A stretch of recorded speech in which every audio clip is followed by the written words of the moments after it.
So మిత్రులందరికీ ఈరోజు క్లాస్కి స్వాగతం, సుస్వాగతం. నిన్న ఈరోజు చాలా చక్కగా పార్టిసిపేట్ చేశాం ప్రతి ఒక్క వింగ్లో, ధ్యాన యోగంలోని, జ్ఞాన యోగంలోని అండ్ కర్మయోగంలో కూడా, నిష్కామ కర్మయోగం. సో లాస్ట్ సెగ్మెంట్కి వచ్చేసాం ఈ 2 రోజుల వన్యమేత్రయ్య కార్యక్రమంలో. సో మన థీమ్ ఏంటండి? All is well.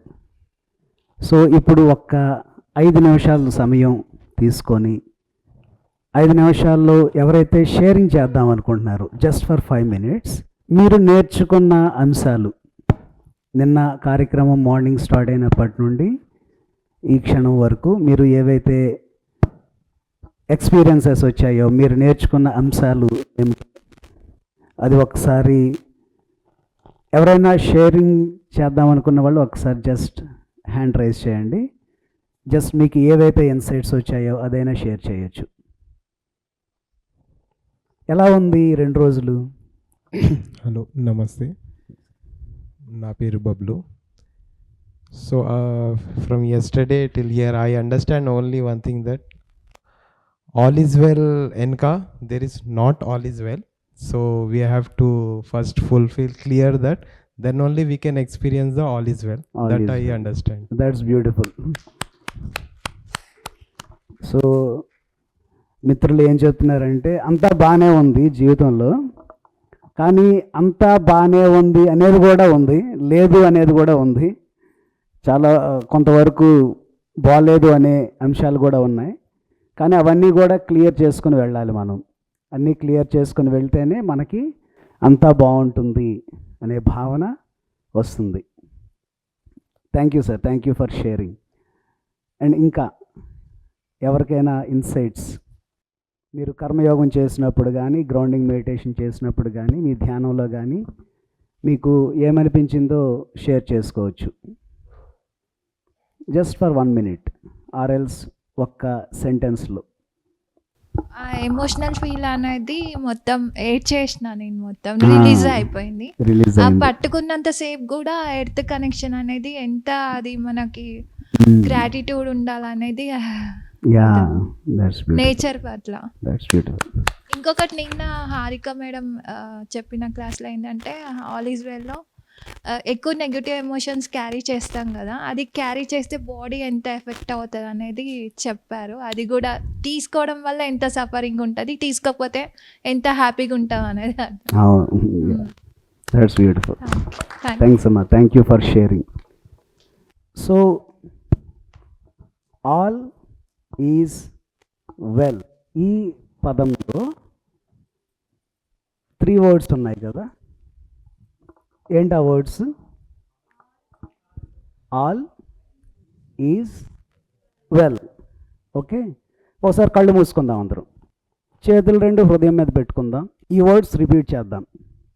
కళ్ళు మూసుకొని, all is well, all is well,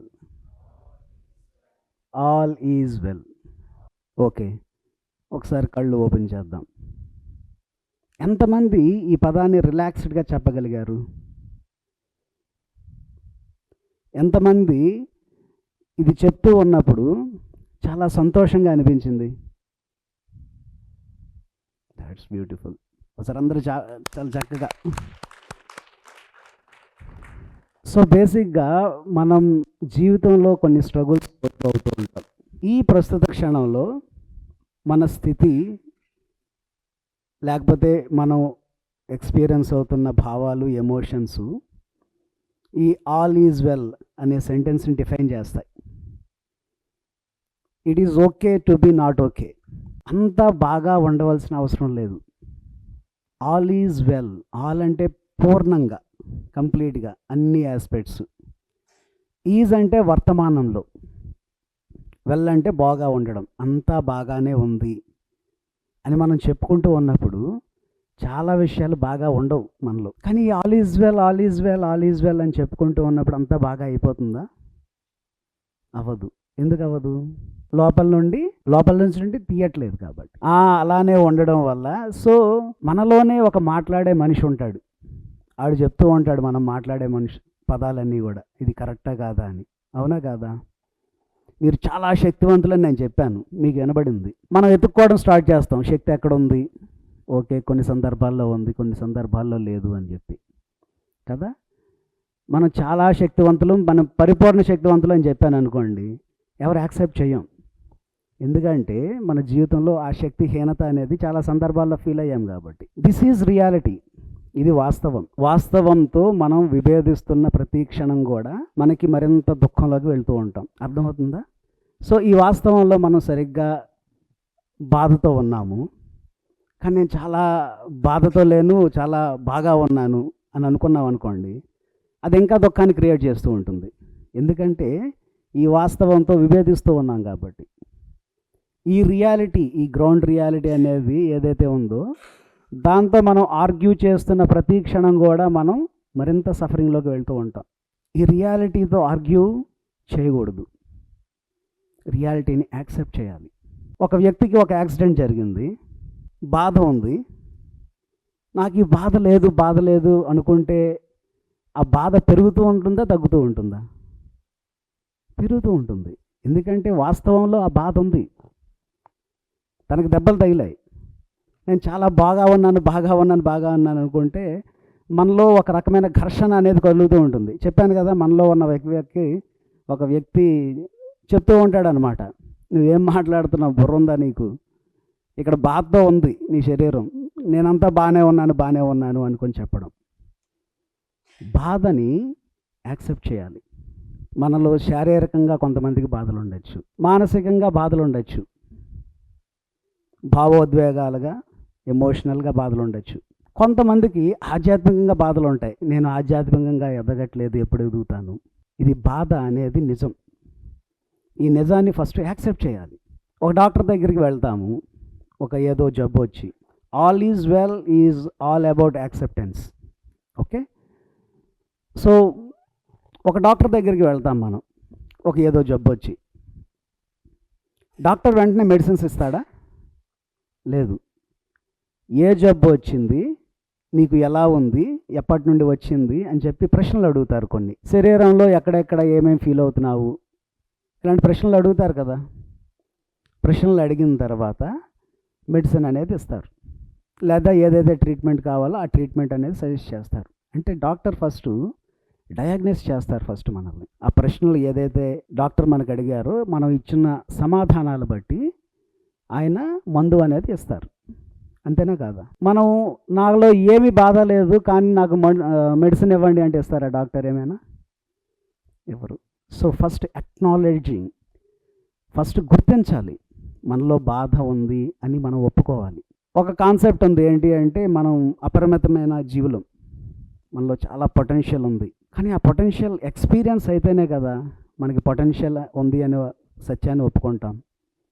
experience అవ్వకుండా నేను చాలా ఇన్ఫైనైట్ పొటెన్షియల్ ఉంది నాకు అంటే అది మోర్ సఫరింగ్ క్రియేట్ చేస్తూ ఉంటుంది ఇంకా. ఎందుకంటే రియాలిటీలో మనం ఎక్స్పీరియన్స్ అవ్వట్లేదు. కొంతమంది వ్యక్తులు బాధ పెడుతూ ఉంటారు మన జీవితంలో, వాళ్ళని మార్చాలని ట్రై చేస్తాం మనం. వాళ్ళని మార్చాలి అనుకున్న ప్రతి క్షణం కూడా బాధపడుతూ ఉంటాం మనం, ఇంకా మోర్ సఫరింగ్లోకి. ఆ బాధని ఎక్స్పీరియన్స్ అవుతుంది ఎవరు? ఆ బాధను అనుభవిస్తుంది ఎవరు? మనమే. సో మందు ఎవరికి వేయాలి?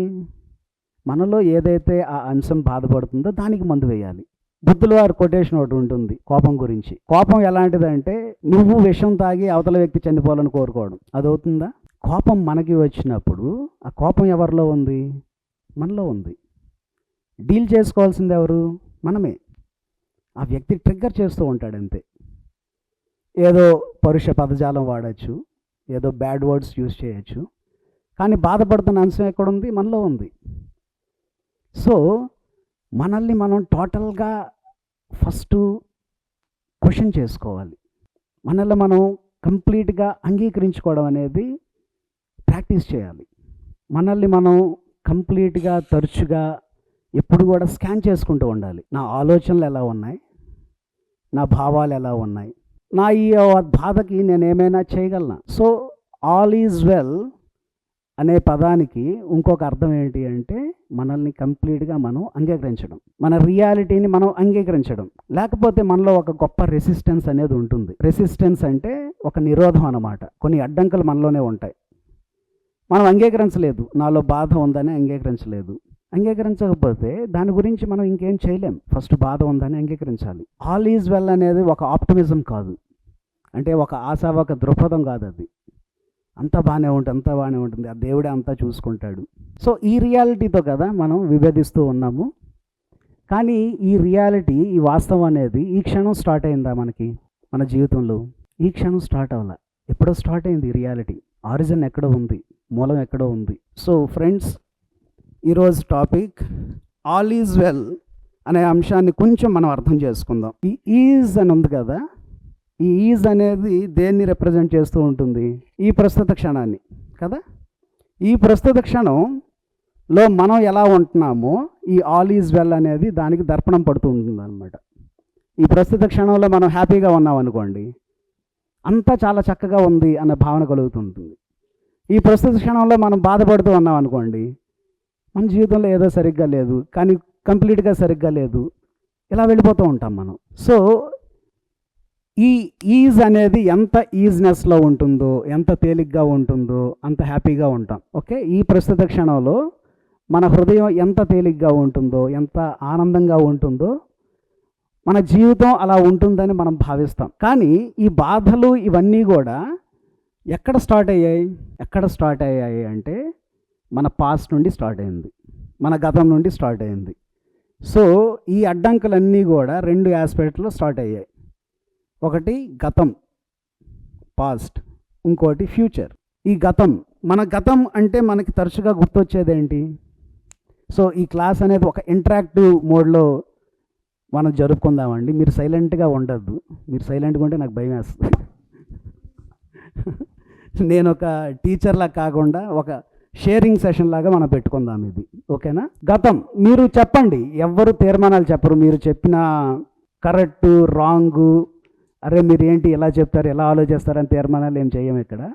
జస్ట్ ఒక ఇంటరాక్టివ్ సెషన్ లాగా, ఓకేనా? సో చెప్పండి, గతం అంటే మనకేం గుర్తు వస్తుంది? చిన్నతనం లేకపోతే గత జన్మలు. Okay, good. గత జన్మలే గుర్తొస్తాయా? ఎవరికి గుర్తురాదు. ఓకే, గత జన్మలు ఉన్నాయని నమ్ముతున్నారా? Okay, good. సో గతం అంటే గత జన్మలు, చిన్నతనం, ఇంకా కర్మ రిలేటెడ్ థింగ్స్. ఓకే, ఇంకా చెప్పండి అమ్మా. ఏదైతే ఆల్రెడీ అయిపోయాయో అవన్నీ గతంలాగా గుర్తొస్తూ ఉంటాయి. సో గతం అనే దానికి మిత్రులు చెప్పారు, ఐదర్ హ్యాపీ మూమెంట్స్ లేకపోతే సాడ్ మూమెంట్స్ కదా. ఫర్ ఎగ్జాంపుల్, మీ జీవితం గురించి మిమ్మల్ని చెప్పమని అడిగాను అనుకోండి. ఇప్పుడు మీ వయసు 50 సంవత్సరాలు. మీ జీవితం గురించి చెప్పమంటే 50 సంవత్సరాల పాటు ఇంకో 50 సంవత్సరాలు చెప్తామా? ఏం చెప్తాం?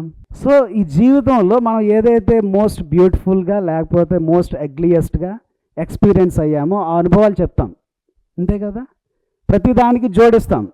నా చిన్నతనం అంతా బాగుండేది, నేను కాలేజ్ లైఫ్లో బాగుండేది, పెళ్లి కాకముందు వరకు బాగుండేది, పెళ్లి అయిన తర్వాత నన్ను అడగద్దు. సో అన్ఎక్స్ప్రెస్డ్ ఎమోషన్స్ అనేది ఉంటాయి మనకి. సో ఈ ఎమోషన్స్ అనేది చాలా క్రూషియల్ రోల్ ప్లే చేస్తూ ఉంటాయి మన జీవితంలో. గతము అంటే ఈ క్షణానికి ముందు ఉన్న జీవితం అంతా కూడా. ఇప్పుడు మార్నింగ్ మెడిటేషన్తో స్టార్ట్ చేసాం, అది గతమే కదా. ఈ క్లాస్ స్టార్ట్ చేసే ముందు నేను మైక్ పెట్టుకున్నా, అది కూడా గతంలోనే పెట్టుకున్నా. బట్ మోస్ట్ సిగ్నిఫికెంట్ మూమెంట్స్ అనేది ఉంటాయి మన జీవితంలో. సిగ్నిఫికెంట్ మూమెంట్స్ అంటే మనం చాలా హ్యాపీగా ఫీల్ అయిన మూమెంట్స్, లేకపోతే చాలా సాడ్గా ఫీల్ అయిన మూమెంట్స్, అవి ఉంటాయి.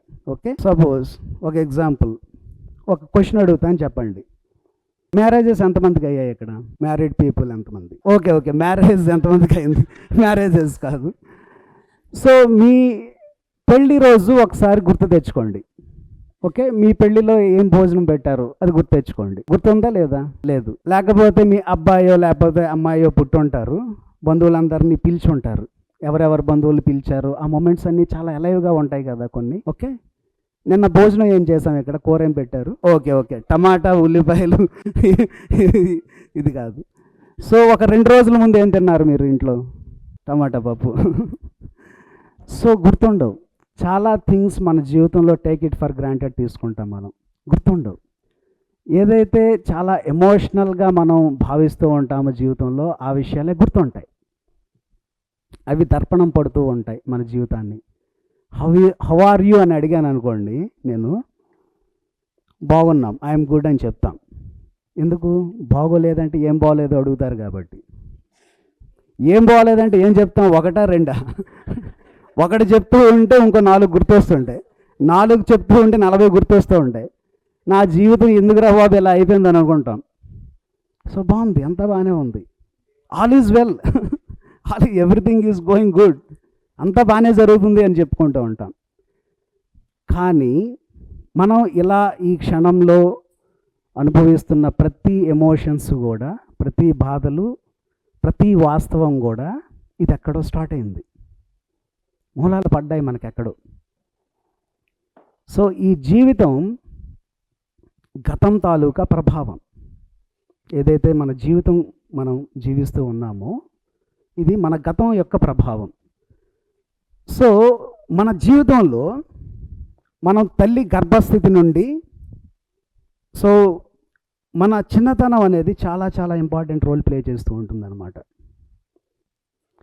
చిన్నతనంలో ఒకసారి అందరం కళ్ళు మూసుకుందాం, మన చిన్నతనంలోకి వెళ్దాం.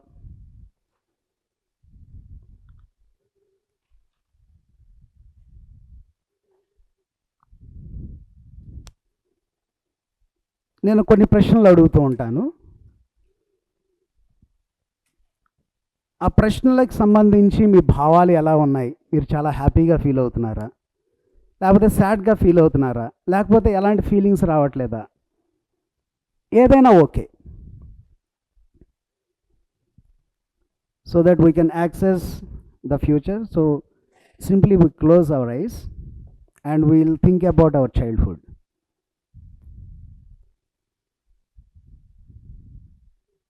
మీ వయసు 5 సంవత్సరాలు ఉన్నప్పుడు మీరు ఎక్కడున్నారు? How are you feeling when you are at the age of 5-year-old child?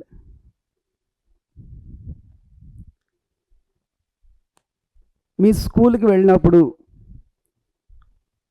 First రోజు ఎలా ఫీల్ అయ్యారు? హౌ డిడ్ యూ ఫీల్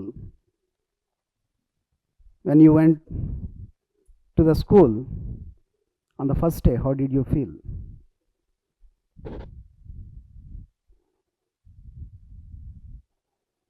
మీ 10వ తరగతి పరీక్షలు రాసినప్పుడు, ఆ ప్రిపరేషన్ అప్పుడు మీరు ఎలా ఫీల్ అయ్యారు? How did you feel when you write your 10th class examinations?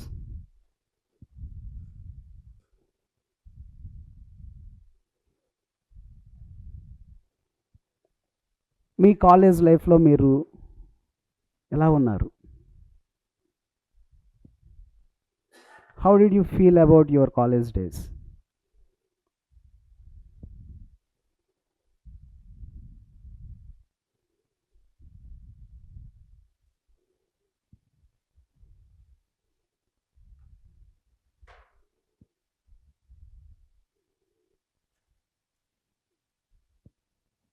మీ చిన్నప్పుడు మీ తల్లిదండ్రులతో ఎలా ఉన్నారు?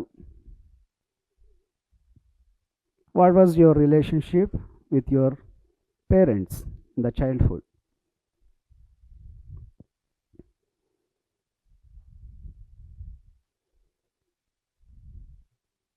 మీ అమ్మగారితో రిలేషన్షిప్ మీకు ఎలా ఉండేది?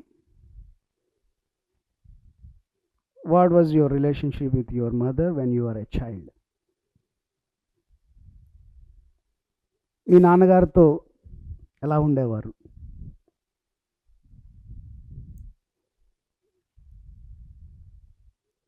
With father, how did you feel in the childhood?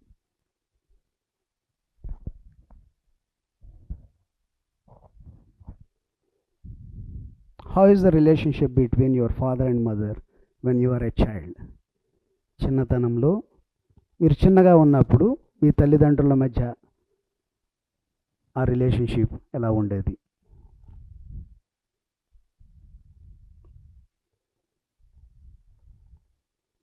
Just observe it, అది గమనించండి.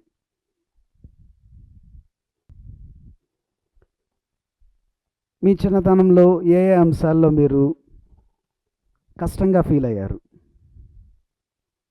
What are the various aspects you felt very hard when you are a child?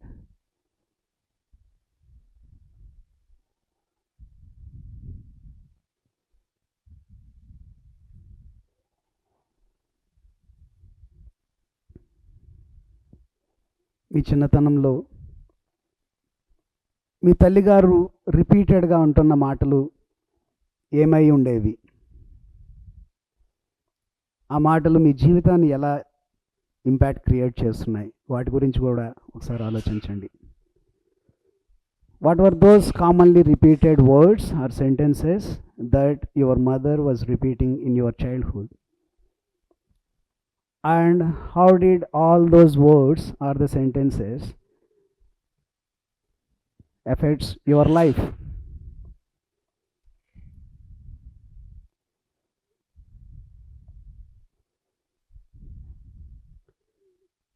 And what were the actions and behavior of your father when you were a child? మీ తండ్రి గారు మీ చిన్నతనంలో మీ పట్ల చూపించిన ఆ behaviour కానీ, ఎలా ఉన్నారు అండ్ ఎలాంటి మాటలు వాడేవారు? ప్రేమగా ఉన్నారా, లేకపోతే కష్టంగా ఉన్నారా? మిమ్మల్ని మీరు చిన్నతనంలో చూసుకుంటున్నప్పుడు మీరు ఎలా ఫీల్ అవుతున్నారు? మీ ఫాదర్ ప్రెజెన్స్లో భయంగా ఉండేదా ఫాదర్ ప్రెజెన్స్?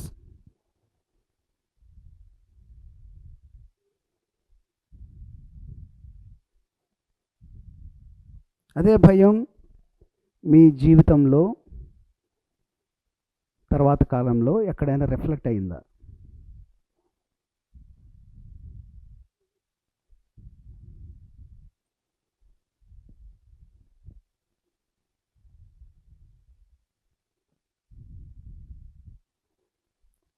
ఒక సంబంధంలోకి, ఒక రిలేషన్షిప్లోకి ఎంటర్ అయ్యే ముందు కానీ, ఎంటర్ అయిన తర్వాత కానీ మీకు ఎలా అనిపిస్తుంది?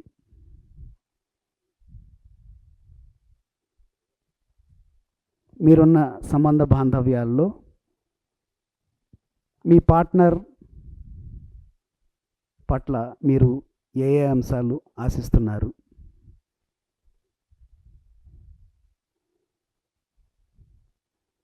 How do you feel about your current relationship or the relationship which you are involving in? And what are your expectations out of that relationship?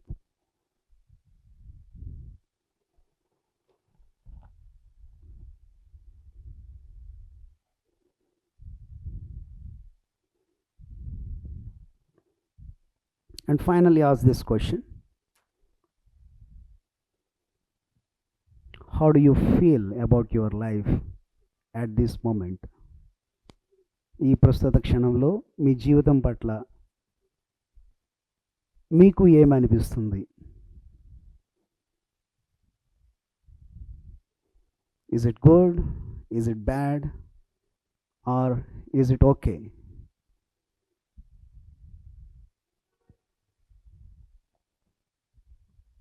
Just connect to your feelings.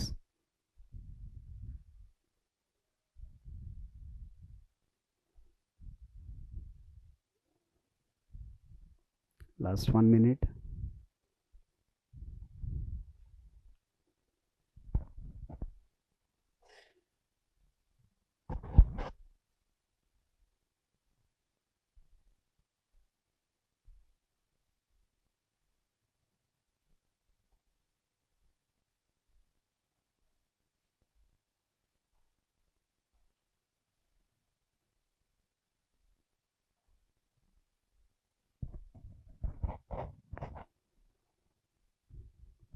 Last 10 seconds.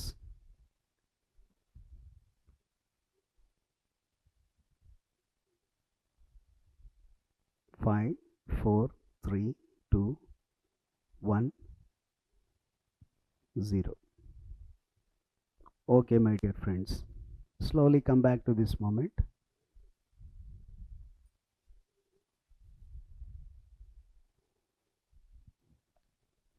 So ఎంతమంది feel అవ్వగలిగారు ఎంతమంది మీ చిన్నతనం గురించి feel అవ్వగలిగారు? Any sharings? మీరు ఏదైనా share చేద్దాం అనుకుంటున్నారా? Like కొన్ని క్వశ్చన్లు అడిగినప్పుడు ఈ లైఫ్ మీరు జీవిస్తూ ఉన్నప్పుడు మీ చిన్నతనం ఈ జీవితానికి ఎలా ఇంపాక్ట్ క్రియేట్ చేసింది? What were those repeated words? ఆ జీవిత పట్ల భయం కానీ ప్రేమ కానీ ఎంతమందికి చూసుకోగలిగారు? మీ తల్లి ఎలా ఉండేవారు మీ చిన్నతనంలో? ఒకసారి హ్యాండ్ రైజ్ చేద్దాం. That's good.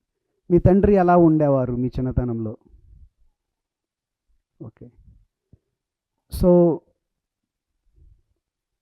తల్లి పాలన పట్ల తండ్రి పాలన పట్ల ఎంతమంది ఆ ప్రేమ అనే భావాన్ని లేకపోతే ఆ భయం అనే భావాన్ని లేకపోతే ఎనీ అదర్ భావం ఎంతమంది ఫీల్ అవ్వగలిగారు?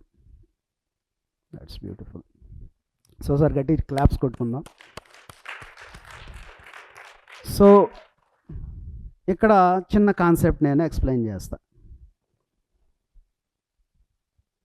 మనకి 2 రకాల మనసులు ఉంటాయి మనందరిలో కూడా. ఒక మనస్సు conscious mind,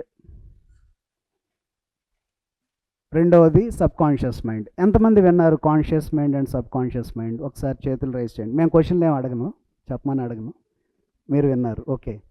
so conscious mind అంటే మన చేతన మనస్సు. అంటే ఇప్పుడు నాకు మీ అందరూ తెలుసు ఒక 2 రోజుల నుండి. ఓకే. అంతకుముందు తెలీదు. సో నేను ఇంటరాక్ట్ అవుతున్నా. ఇప్పుడు జైపాల్ రెడ్డి గారు ఉన్నారు, లేకపోతే మోక్షిత ఉంది, లేకపోతే అనిత గారు ఉన్నారు. వీళ్ళ పేర్లు నాకు తెలుసు. అంటే గతంలో నేను కొన్నిసార్లు ఇంటరాక్ట్ అవ్వడం వల్ల నేను వాళ్ళ పేర్లు పెట్టి పలకడం వల్ల నాకు గుర్తుంది. ఇది ఒక మార్కర్ అని తెలుసు, అది బోర్డ్ అని తెలుసు. సో ఇదంతా కూడా మన కాన్షియస్ మైండ్ చేసే పని. అంటే మన ఇంద్రియాలతో మనకి ఏదైతే జ్ఞానం వస్తుందో అదంతా కూడా మన కాన్షియస్ మైండ్ చేసే పని. ఓకే. అంటే ఏంటి? నేను కళ్ళతో చూసే చూపు కానీ లేకపోతే చెవులతో వినే. ఇప్పుడు ఏఆర్ రెహమాన్ మ్యూజిక్ ఎలా ఉంటుందంటే ఏం చెప్తాం మనం? చాలా బాగుంది అంటాం కదా. ఆ బాగుండడం అనేది ఎలా తెలుస్తుంది? మన చెవులతో వినడం వల్ల కదా. అక్కడ కళ్ళతో సంబంధం ఉండదు. అలా ఈ జ్ఞానం అనేది మనము ఈ ఇంద్రియాల ద్వారా మనం తీసుకుంటూ ఉంటాం. ఈ ఇంద్రియ జ్ఞానం అంతా కూడా మనకి కాన్షియస్ మైండ్లో వస్తుంది. మరి సబ్ కాన్షియస్ మైండ్ అంటే మనలో కొన్నిసార్లు లేదా చాలా ఎక్కువ సార్లు పదే పదే ఆలోచించడం వల్ల పదే ఫీల్ అవ్వడం వల్ల ఒక రకమైన ప్రోగ్రామింగ్ అనేది జరుగుతుందన్నమాట. ఇప్పుడు సపోజ్ మీ ఇంటికి వెళ్తున్నారు. మీ ఇంటికి వెళ్ళిన తర్వాత మీ ఏరియాలోకి ఎంటర్ అయిన తర్వాత ఇక్కడ లెఫ్ట్ టర్న్ తిరగాలి, రైట్ టర్న్ తిరగాలి, పలానా ఇంటి నెంబర్ని ఇది, అలాగా మీరు కాన్షియస్గా చూసుకొని వెళ్తారా లేకపోతే మీ బాడీ తీసుకొని వెళ్ళిపోతుందా? సో కాన్షియస్గా ఉంటుంది, బట్ ఆటోమేటిక్గా వెళ్ళిపోతాం మనం కదా. ఇక్కడ లెఫ్ట్ టర్న్ తీసుకోవాలి, రైట్ టర్న్ తీసుకోవాలని పదే మనం చేయడం వల్ల ప్రతిరోజు కొన్నిసార్లు లేకపోతే ఎక్కువ సార్లు కొన్ని నెలల పాటు కొన్ని సంవత్సరాల పాటు చేయడం వల్ల మన శరీరం ఆటోమేటిక్గా తీసుకెళ్ళిపోతుంది. ఫస్ట్ స్టార్టింగ్లో ఇనీషియల్గా స్టార్ట్ అవుతుంది. సపోజ్ ఒక బైక్ డ్రైవ్ చేస్తూ నేర్చుకున్నప్పుడు లేకపోతే ఒక సైకిల్ తొక్కడం నేర్చుకున్నప్పుడు ఫస్ట్లో చాలా డిఫికల్టీగా ఉంటుంది మనకి కదా. ఎందుకంటే ఆ జ్ఞానం అనేది ఫస్ట్ లేదు.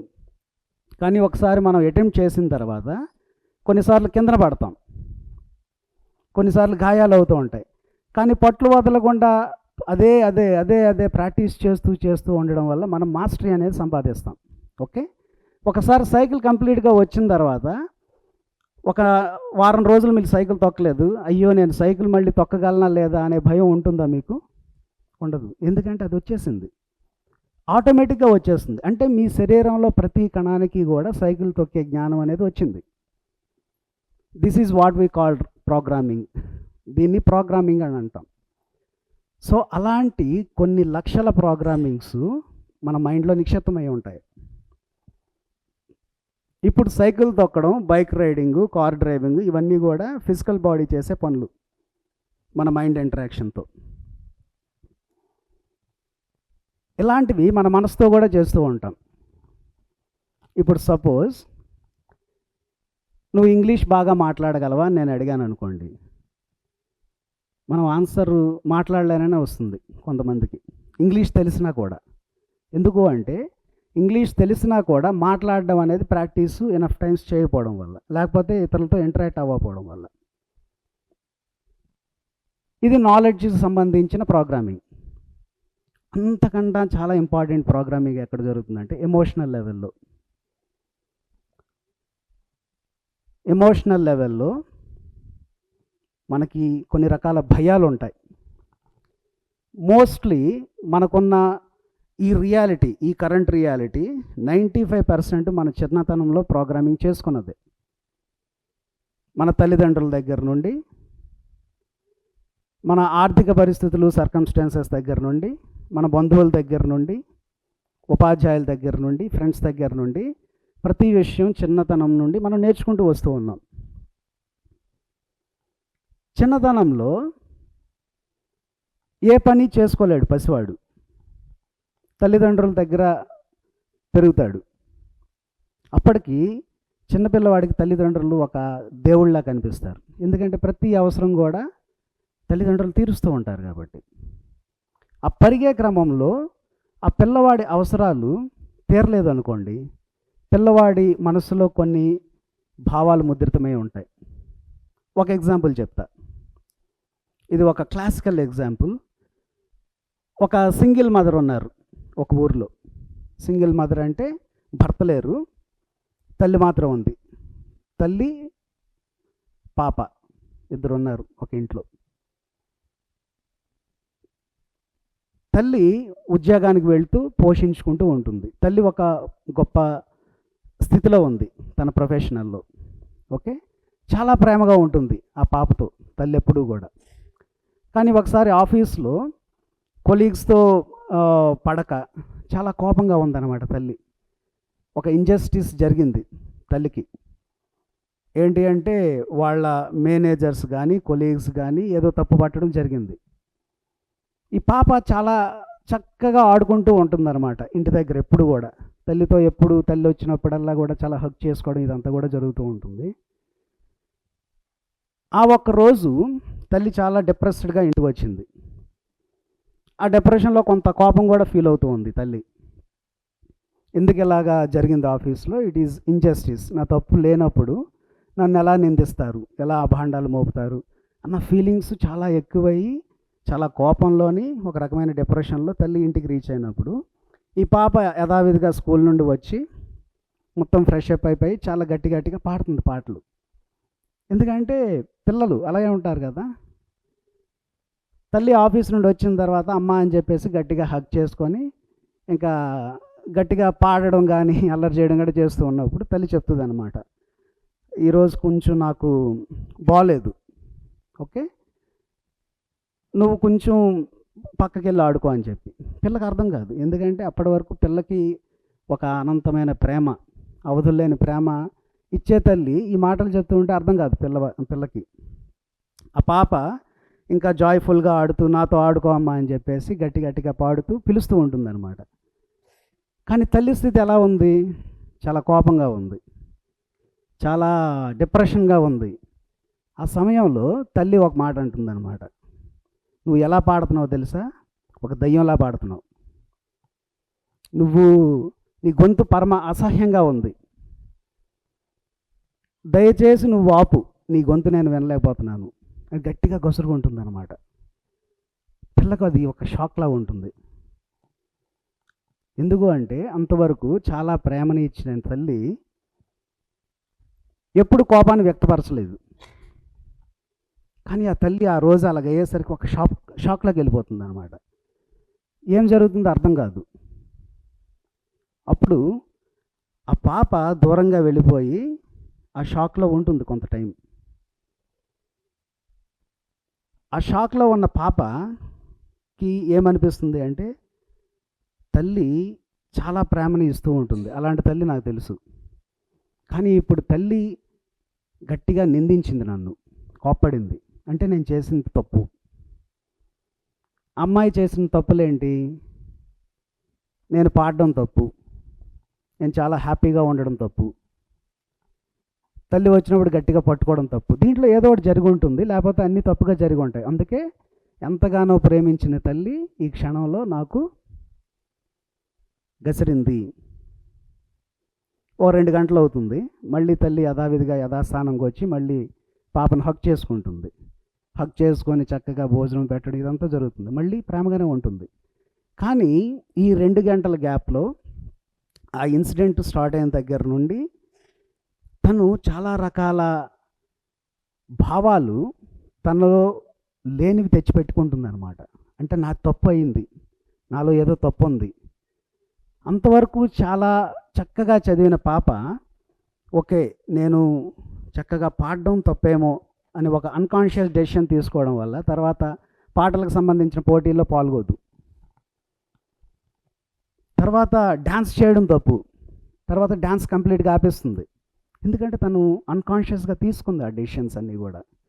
ఎందుకు అంటే ఆ ప్రేమ ఏదైతే పొందుతూ ఉందో తల్లి దగ్గర నుండి, ఇలాంటి పాటలు డ్యాన్స్లు నేను చేస్తూ ఉంటే ఈ ప్రేమ, నా తల్లి నుండి ఈ ప్రేమ దూరం అవుతుందేమో, కోపడుతుందేమో అనే భయంతోని, ఆ బాధతోని ఆ చేసే చిన్న చిన్న అద్భుతమైన పనులన్నీ కూడా ఆపేస్తుంది అనమాట ఆ పాప. లేటర్ ఆన్ లైఫ్లో ఏంటి అంటే నో డ్యాన్స్, నో సింగింగ్. తర్వాత తల్లి ప్రేమ పొందాలని, తల్లికి ఆనందం కలిగించాలని చాలా ఎక్కువ ఆతృత పడుతూ, తల్లి గురించి తాపత్రయపడుతూ, తల్లికి ఏం కావాలో ఆ పనులన్నీ చేయడం స్టార్ట్ చేస్తుంది. ఎందుకంటే కోపం రాకూడదు కదా తల్లికి. సో పెరిగే క్రమంలో ఏంటి అంటే తను చాలా బర్డెన్గా ఫీల్ అవుతుంది అనమాట. తను ఒక ప్రేమ గురించి వెతుక్కుంటుంది, ఆ ప్రేమ ఎక్కడ దొరుకుతుందో అని వెతుక్కుంటూ ఉంటుంది. తర్వాత మ్యారేజెస్ చేసుకోవాలంటే భయం వేస్తుంది. ఎందుకంటే మ్యారేజ్ అయిన తర్వాత నాకు ఈ ప్రేమ దొరుకుతుందా, నేను మ్యారేజ్ చేసుకున్న తర్వాత ఆ వ్యక్తి నుండి ఈ ప్రేమ లభిస్తుందా నాకు అనే భయం స్టార్ట్ అవుతుంది. So she keeps on postponing her marriage. చూడండి, తన చిన్నతనంలో 6 సంవత్సరాలు 7 సంవత్సరాల వయసులో ఈ చిన్న ఇన్సిడెంటు తన జీవితాన్ని ఒక వక్ర మార్గంలో నడిపించింది. మళ్ళీ తర్వాత తల్లి ప్రేమగా ఉన్నా సరే ఈ రకమైన షాక్ అనేది, ఈ ఇన్సిడెంట్ అనేది ఒక రకమైన భావజాలాన్ని ఆ పిల్లలో తీసుకుని వచ్చింది. తర్వాత లేటర్ ఆన్ లైఫ్లో మొత్తం అంతా కూడా పీపుల్ని ప్లీజ్ చేయాలని, పీపుల్ దూరమైతే చాలా బాధ ఉంటుందని, లేకపోతే నేను చాలా చక్కగా అవతల వాళ్ళకి చేసి పెడుతూ ఉంటే వాళ్ళ నుండి ప్రేమ నాకు లభిస్తుంది, లేకపోతే లభించదు అనే భావనలు కానీ, ఇలా చాలా రకాల భావనలు. నేను చాలా ఆనందంగా ఉంటే అవతల పీపుల్ సఫర్ అవుతారు, ఎందుకంటే చిన్నతనంలో జరిగింది కదా, చాలా ఆనందంగా పాటలు పాడుతూ ఉన్నప్పుడు. So she sacrificed her happiness.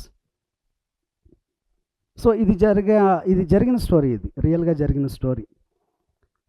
So ఒకసారి ఆమె గతంలోకి వెళ్ళి చూసుకున్న తర్వాత తన బాధలన్నిటికీ మూల కారణం ఇదని తెలిసింది. చిన్నతనంలో ఆమెకి 6 సంవత్సరాల వయసులో ఏదైతే ఇంప్రింట్స్ పడ్డాయో, ఏదైతే ఇన్సిడెంట్ జరిగిందో ఆ సమయంలో తల్లి తన పట్ల ప్రవర్తించిన తీరు బట్టి తను కొన్ని నిర్ణయాలు చిన్నతనంలో తీసుకుంది.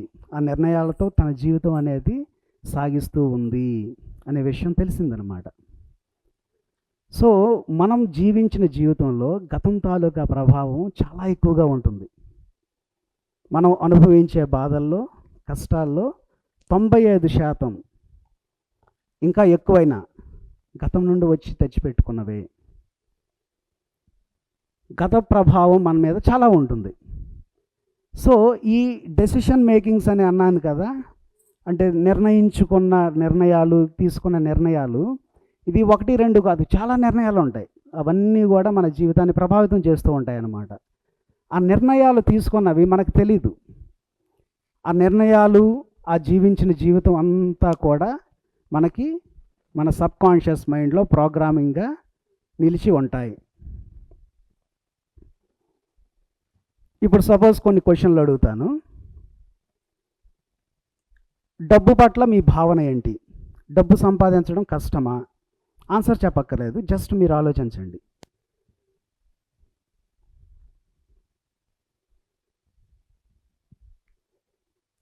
మంచి స్నేహం లభించడం కష్టమా, సులువా?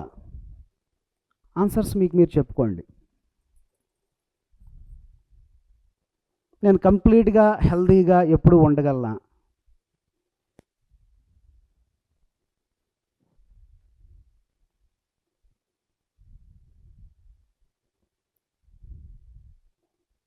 నేను ఎప్పుడు శక్తివంతంగా ఉండగలనా?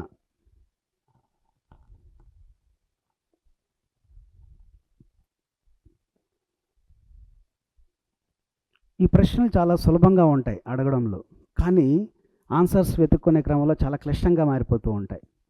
ఎందుకంటే కొన్నిసార్లు మనం శక్తివంతంగా ఫీల్ అవుతాం, చాలాసార్లు శక్తిహీనంగా ఫీల్ అవుతాం. ఎక్కడో మనలో ఉన్న శక్తిని మనం కోల్పోతున్నాం. ఆ శక్తిని ఎందుకు కోల్పోతున్నాము అంటే మనము మన జీవితాన్ని దర్శించే తీరు ఎక్కడో సరిగ్గా లేదు.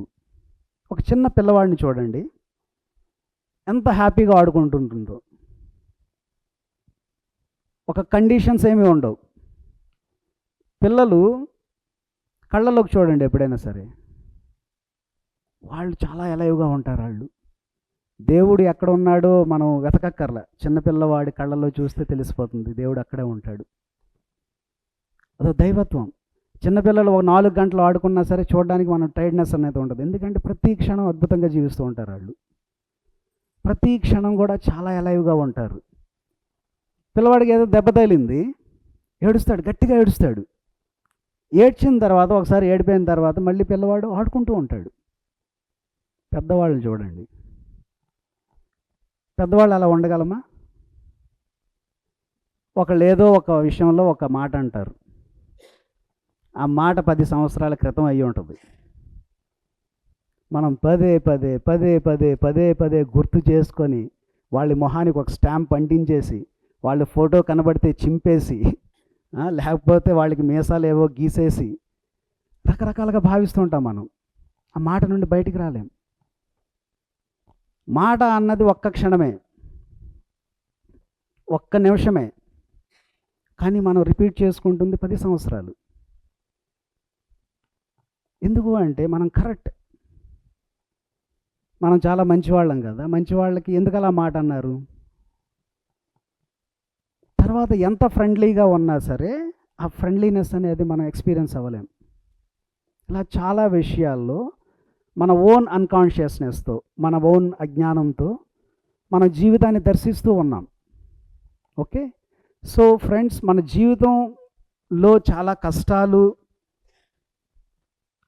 చాలా దుఃఖాలు ఉన్నాయి అంటే మనము మన ఈ సబ్ కాన్షియస్ మైండ్లో పొందుపరిచిన ఈ ప్రోగ్రామింగ్ అనేది మార్చుకోవాలి. ఇప్పుడు ఆ పాప చాలా కష్టంగా ఫీల్ అయ్యింది కదా, చాలా దుఃఖంగా ఫీల్ అయ్యింది. తర్వాత ఒక ధ్యాన స్థితిలో తను తెలుసుకుంది, నేను ఈ నమ్మక వ్యవస్థని చిన్నతనంలో ఆ ఇన్సిడెంట్ ద్వారా తీసుకుని వచ్చాను. తర్వాత తను చాలా బాధపడడం అనేది స్టార్ట్ అయింది. అరే, ఈ ఒక్క ఇన్సిడెంట్ నా జీవితాన్ని ఇది కంప్లీట్గా రూల్ చేయగలిగిందా, ఈ ఇన్సిడెంట్ కంప్లీట్గా మార్చిందా అని తెలుసుకున్న తర్వాత ఫస్ట్ ఆ బాధాన్ని, దుఃఖాన్ని కంప్లీట్గా యాక్సెప్ట్ చేస్తూ గట్టిగా ఏడ్చింది ఆ పాప. ఎందుకంటే తను కోల్పోయిన జీవితం. మనకి ఒక బస్సు గురించి 10 నిమిషాలు వెయిట్ చేయాలంటేనే చాలా చిరాకు వస్తుంది, కోపం వస్తుంది.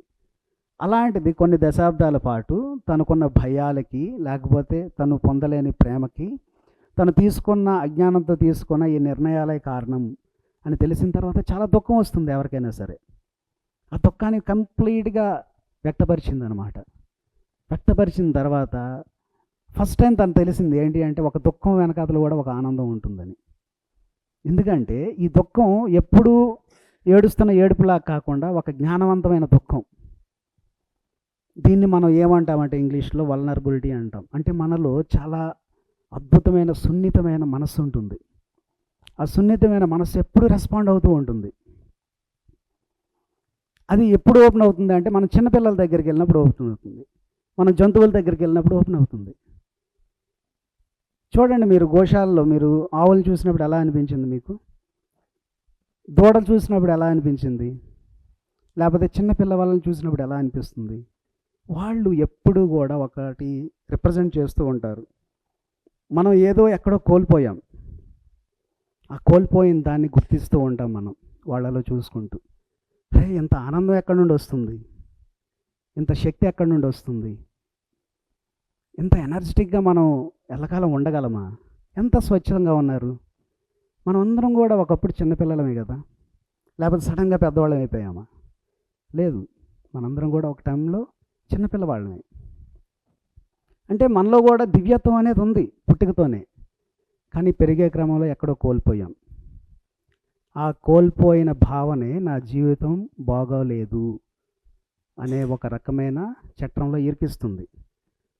అందుకే ఆల్ ఈజ్ వెల్ అంటే ఒప్పుకోం మనం, అంతా బాగానే ఉంది అంటే ఒప్పుకోం.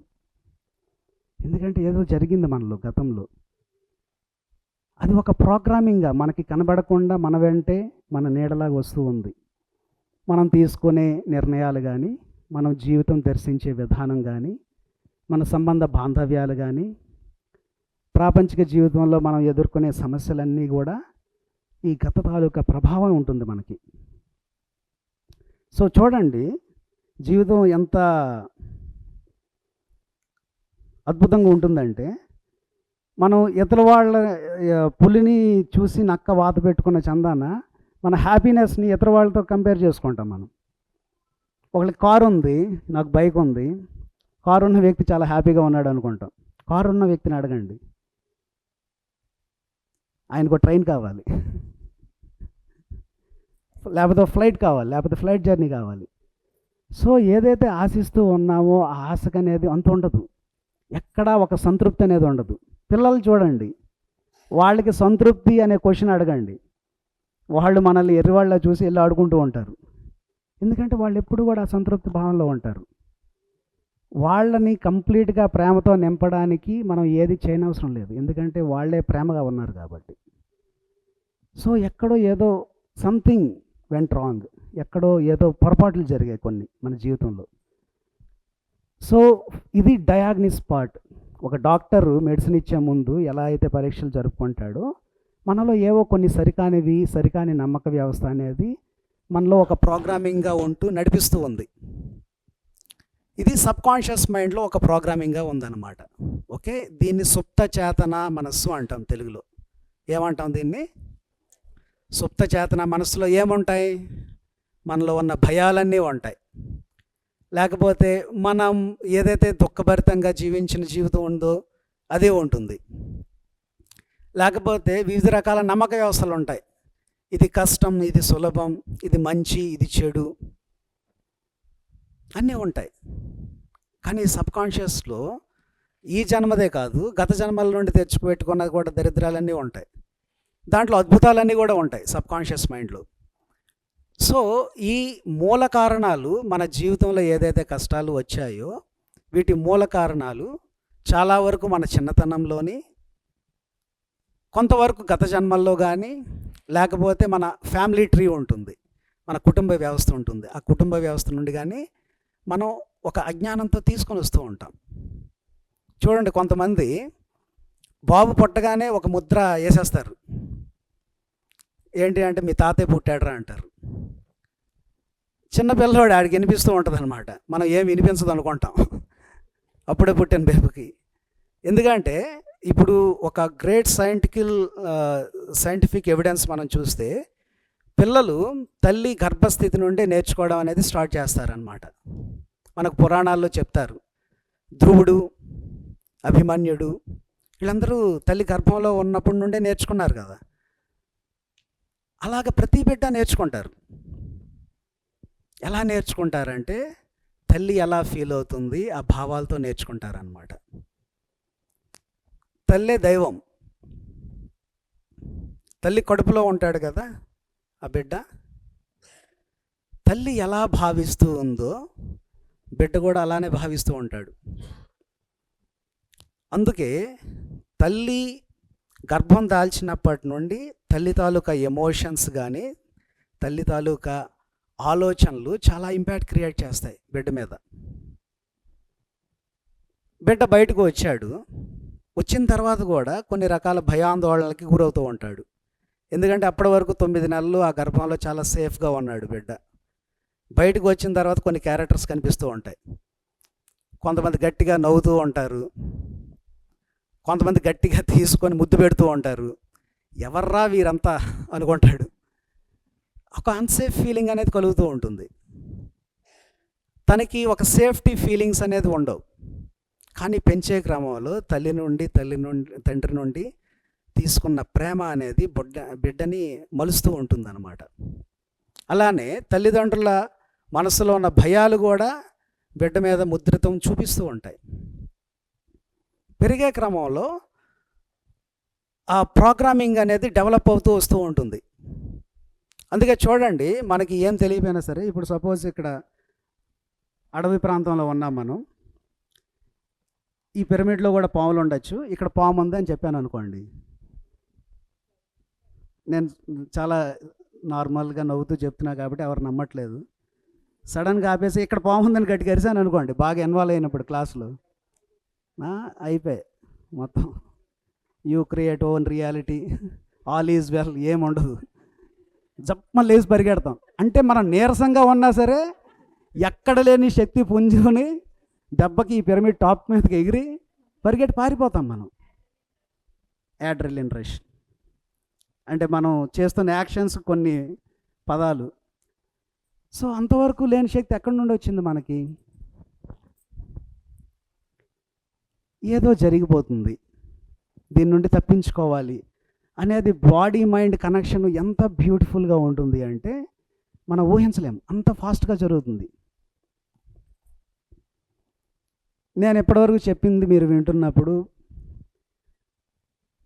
ఏంట్రా జీవితం అంతా కూడా అని అనిపిస్తూ ఉంది కదా. అన్ని భయాల గురించి మాట్లాడతారు, దుఃఖాల గురించి, దరిద్రాల గురించి మాట్లాడతారు. దీని నుండి బయటకు వచ్చే మార్గాలు ఏమైనా ఉన్నాయా? ఉన్నాయి. సో మనం ఫండమెంటల్గా ఒక స్థితిలోకి ఎంటర్ అవ్వాలి. ఆ స్థితి ఏంటి అంటే మనలో ఉన్న దైవత్వ స్థితి. ఈ సమస్త సృష్టి ఉంది కదా, మనం ఎక్కడున్నాం ఇప్పుడు? క్వాంటమ్ లైఫ్ యూనివర్సిటీ ప్రాంగణంలో ఉన్నాం. ఇది ఏ జిల్లాలో ఉంది? వికారాబాద్ ఏ రాష్ట్రంలో ఉంది? తెలంగాణ. తెలంగాణ ఏ దేశంలో ఉంది? భారతదేశం మన ప్రపంచంలో ఉంది కదా. ఈ భూగ్రహం ఉంది. భూగ్రహం ఎక్కడుంది? బేస్ ఎక్కడుంది సోలార్కి? నేను ఇక్కడ నిలబడుతున్నాను అంటే ఇక్కడ కిందన గచ్చు ఉంది. అక్కడ సోలార్లో ఏముంది? ఒక స్పేస్ ఉంది, గెలాక్సీ ఉంది. కానీ ఎవరు పట్టి తిప్పుతున్నారు దాన్ని, భూమిని? భూమి అలానే ఉందా లేకపోతే తిరుగుతూ ఉందా? తిరుగుతూ ఉన్నా సరే మనం పడిపోవట్లేదు కదా. అన్ని ఫోర్సెస్ ఉన్నాయి, గుడ్. కానీ ఎప్పుడు తిరుగుతుంది? ఎప్పటి నుండి తిరుగుతుంది అది? కోట్ల సంవత్సరాలు. ఎవరు తిప్పుతున్నారు? ఒక భూగ్రహమే ఉందా, ఇంకా ఇతర గ్రహాలు ఉన్నాయా? ఎన్ని గ్రహాలు ఉన్నాయి మన సౌర కుటుంబంలో? 9 గ్రహాలు ఉన్నాయి. ఆ గ్రహాలు కూడా తిరుగుతున్నాయా లేకపోతే అలానే ఉన్నాయా? వాటిని ఎవరు తిప్పుతున్నారు? ఫోన్ తిరుగుతున్నాయి కరెక్టే. ఏ 2 గ్రహాలైనా గుద్దుకున్నాయా?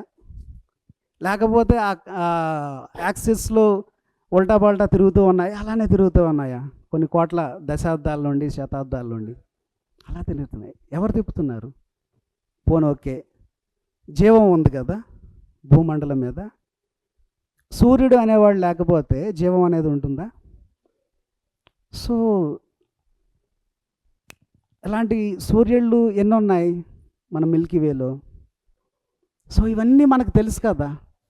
Trillions and trillions of galaxies ఉన్నాయి, ఇవన్నీ మనకు తెలుసు కదా. సో ఇంత పెద్ద సృష్టి ఉన్నప్పుడు సృష్టికర్త అనేవాడు ఉంటాడా ఉండడా? ఉంటాడు, ఖచ్చితంగా ఉంటాడు. మన జీవిత ప్రయాణంలో మనం తీసుకుంటున్న ఒకానొక లక్ష్యం ఏంటి అంటే ఆ సృష్టికర్తని అర్థం చేసుకోవడం. ఇంత పెద్ద ప్రపంచంలో మనం ఉంటూ ఉన్నప్పుడు మనం ఏదో దుఃఖభరితం కానీ లేకపోతే కోపం కానీ ఫీల్ అయితే మనకన్నా బిగ్ మ్యాన్ అనేవాడు ఎవడు ఉండడు. ఎంత మర్చిపోతాం మనం. మన శ్వాసక్రియ మనము కాన్షియస్గా తీసుకున్నామా, అదే దానంతట అదే అవుతుందా? హృదయం కొట్టుకోవడం, కిడ్నీలు శుభ్రపరచడం, అదే జరుగుతుంది. తిన్న ఫుడ్ శక్తిగా కన్వర్ట్ చేయడం, అదే జరుగుతుంది. కళ్ళు చూడడం దగ్గర నుండి, ఇన్ఫర్మేషన్ దగ్గర తీసుకున్నప్పటి నుండి కొన్ని లక్షలాది కెమికల్ రియాక్షన్స్ జరగడం నుండి అన్నీ జరుగుతున్నాయి. మనం ఏమైనా కాన్షియస్గా మనం చేస్తున్నాం ఆ ప్రాసెస్లో ఏమైనా సరే?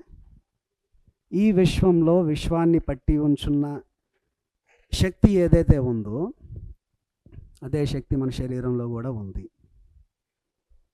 సో సృష్టికర్త అనేవాడు విశ్వంలో లేడు. సృష్టికర్త అనేవాడు ఎక్కడున్నాడు? మనలోనే ఉన్నాడు. విశ్వంలో ఎతకచ్చాము, కానీ మనలో వెతుక్కోవడం చాలా సులభం. ఒక డెస్టినేషన్ రీచ్ అవ్వాలంటే గూగుల్ మ్యాప్ పెట్టుకొని ఒక అద్భుతమైన లేడీ చెప్తూ ఉంటుంది, ఇక్కడ లెఫ్ట్ తిరుగు, రైట్ తిరుగు, ఇక్కడ జంప్ చేస్తావు, ఇక్కడ చాలా వెహికల్స్ క్లోజ్ అయ్యి ఉన్నాయని ఒక డైరెక్షన్ ఇస్తూ ఉంటుంది.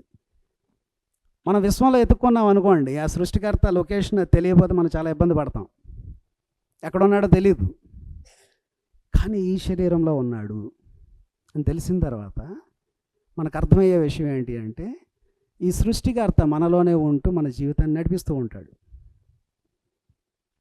Location is confirmed, we have achieved the location. ఏంటి అంటే మనలోనే. మనలో ఎక్కడున్నాడు? సృష్టికర్త అనేవాడు ఉండబట్టే కదా ఇన్ని క్రియలు అనేది జరుగుతూ ఉన్నాయి. మన ప్రాణాన్ని ఎప్పుడూ నిలిపి ఉంచుతుంది. ఒక్కసారి ఆలోచించండి, గుండె కొట్టుకునే తీరులో ఏదైనా చిన్న మైన్యూట్ డిఫరెన్స్ వచ్చింది అనుకోండి, ఏమొస్తుంది అక్కడ? హార్ట్ అటాక్ వస్తుంది, స్ట్రోక్ వస్తుంది. రక్తం చాలా gallons and gallons of blood flow అవుతూ ఉంటుంది, హృదయం పంపు చేస్తూ ఉంటుంది. దాంట్లో ఏదైనా బ్లాకేజెస్ ఉన్నాయనుకోండి, ఏమవుతుంది మన పరిస్థితి? పోనీ వ్యర్థాలను క్లీన్ చేసే కిడ్నీ అనేది సరదాగా 2 సెకండ్లు ఆగింది, ఏమవుతుంది? ఈ సమస్తము సృష్టి ఆలోచించి ఈ మనస్సు అనేది ఎక్కడో చిన్న గడ్డ కట్టుకుంది. So we are so beautiful beings, we are so wonderful beings. చాలామంది పడుకున్న తర్వాత నిద్ర లేగలేరు, వాళ్ళు ఇతర లోకాలకు వెళ్ళిపోతారు. మనం ఎంత అదృష్టవంతులం కదా, మనం పడుకున్న వాళ్ళు లేచాం, మన బంధువులు కూడా లేచారు, మన తల్లిదండ్రులు లేచారు. We are so grateful. అంటే సృష్టిలో చాలా అద్భుతాలు కూడా జరుగుతూ ఉన్నాయి, ఆ అద్భుతాలను కూడా గమనించాలి. కానీ ఏది ఉన్నా సరే మన దుఃఖం అనేది ఈ అద్భుతాలకి ఒక తెరచాపలాగా కప్పి చేస్తూ ఉంటుంది. మన జీవితాన్ని సో అలైవ్గా, చాలా అద్భుతంగా జీవించనివ్వకుండా అడ్డుపడుతున్న ఈ ప్రోగ్రామింగ్స్ మీద మనం వర్క్ ఆన్ చేసుకోవాలి. ఎందుకంటే ఏదైతే దుఃఖం కారణమైన మూల కారణం ఉందో ఆ మూల కారణం తెలుసుకున్న తర్వాత మన జీవితం కంప్లీట్గా మారిపోతుందండి. కొన్ని hundreds and thousands of sessions మేము చేస్తూ ఉంటాం అక్కడ బంజారా హిల్స్ ఆఫీస్లో. It will completely change their life. ఎందుకు అంటే ఆ మూల కారణాన్ని టచ్ చేయడం వల్లే. దానికి కావాల్సిందంతా కూడా ఏంటి అంటే నిరంతర పరిశ్రమ, ఒక నిజాయితీ, మన మీద మనం వర్క్ ఆన్ చేసుకోవాలి. వీ క్రియేటెడ్ దిస్ లైఫ్, మనమే ఈ జీవితాన్ని సృష్టించుకున్నాం, మనకున్న బాధలు మనమే సృష్టి చేసుకున్నాం, మనకున్న అద్భుతాలను కూడా మనమే సృష్టి చేసుకున్నాం. So it is our choice. ఈ జీవితం అనేది మన చేతుల్లోనే ఉంది, మనం భావించిన తీరులోనే ఉంది. సో ఈ ప్రపంచంలో అన్నిటికన్నా ముఖ్యమైన పని ఏంటి అంటే మనల్ని మనం బాగు చేసుకోవడం, అవునా కదా? అంతకన్నా డిఫికల్ట్ థింగ్ ఏంటి అంటే, అన్నిటికన్నా కష్టమైన పని ఏంటి అంటే మన జీవితాన్ని మనం బాగు చేసుకోవడానికి సరి అయిన సమయం ఇవ్వకపోవడం. రోజు 1 గంట సేపు మెడిటేషన్ చేయాలి, చాలా కష్టంగా ఫీల్ అవుతాం మనం. ఎందుకంటే somewhere we don't believe in meditation also. మనం ఆ ధ్యానాన్ని కూడా నమ్మట్లేదు. మన ఆలోచనలు మన జీవితాన్ని చేంజ్ చేస్తాయి. ఎంతమంది నమ్ముతున్నారు మన ఆలోచనలు మన జీవితాన్ని క్రియేట్ చేస్తున్నాయని? That's beautiful. మనలో కాన్షియస్గా ఈరోజు ఉదయం నుండి మన జీవితాన్ని మనం నిర్మించుకుంటూ ఉన్నామా? ఎంతమంది నిర్మించుకుంటున్నారు ప్రతి క్షణం? లేదు. ఎందుకు అంటే somehow we don't believe in thoughts creates hour reality. ఎక్కడో మనం నమ్మట్లేదు మన ఆలోచనలు మన జీవితాన్ని నిలిపి ఉంచుతాయి అని చెప్పి, నిర్మిస్తాయి అని చెప్పి. ఒక ఇన్ఫర్మేషన్ తెలియడం వేరు, ఆ ఇన్ఫర్మేషన్లో జీవించడం వేరు. జీవించాలి మనం. We are human beings. Human being అనేవాడు ఎప్పుడు కూడా జీవిస్తూ ఉంటాడు అనమాట. ఏదైతే సత్యం చిన్నదిగా తెలుస్తూ ఉంటే ఆ సత్యంలో జీవించాలి. So my dear friends, how to overcome all these hardships, ఎలా మనం అర్థం చేసుకొని బయటికి రావాలి. సో దీంట్లో ఎంతమంది అంతర్శిశువు ప్రోగ్రామ్ అటెండ్ అయ్యారండి? That's beautiful. So past life regression ఇంగ్లీష్లో ఎవరైనా అటెండ్ అయ్యారా? మీరు అటెండ్ అయ్యారు. Okay, good. So friends, very క్విక్గా నేను కొన్ని విషయాలు షేర్ చేస్తాను. ఈ సబ్కాన్షియస్ మైండ్ రీప్రోగ్రామింగ్ చేసుకోవడానికి కొన్ని రకాల సాధనాలు ఉన్నాయి. దాంట్లో ఫస్ట్ సాధన మెడిటేషన్.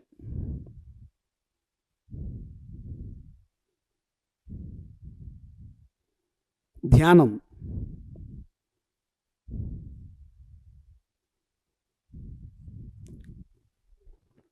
ఈ ధ్యానంలో ఏం జరుగుతుంది?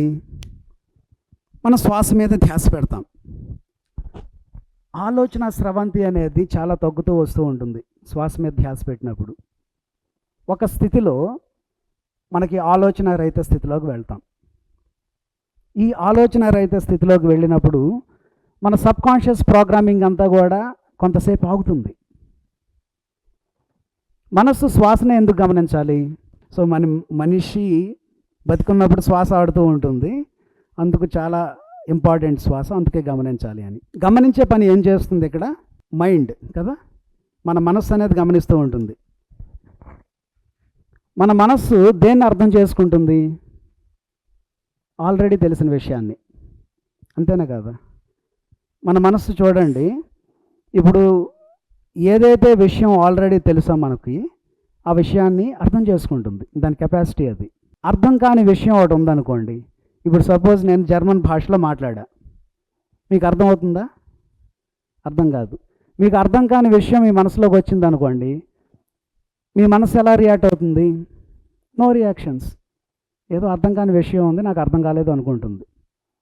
ఈ శ్వాస మనసుకి ఎప్పుడు అర్థం కాదు. శ్వాస ఎందుకు అర్థం కాదు?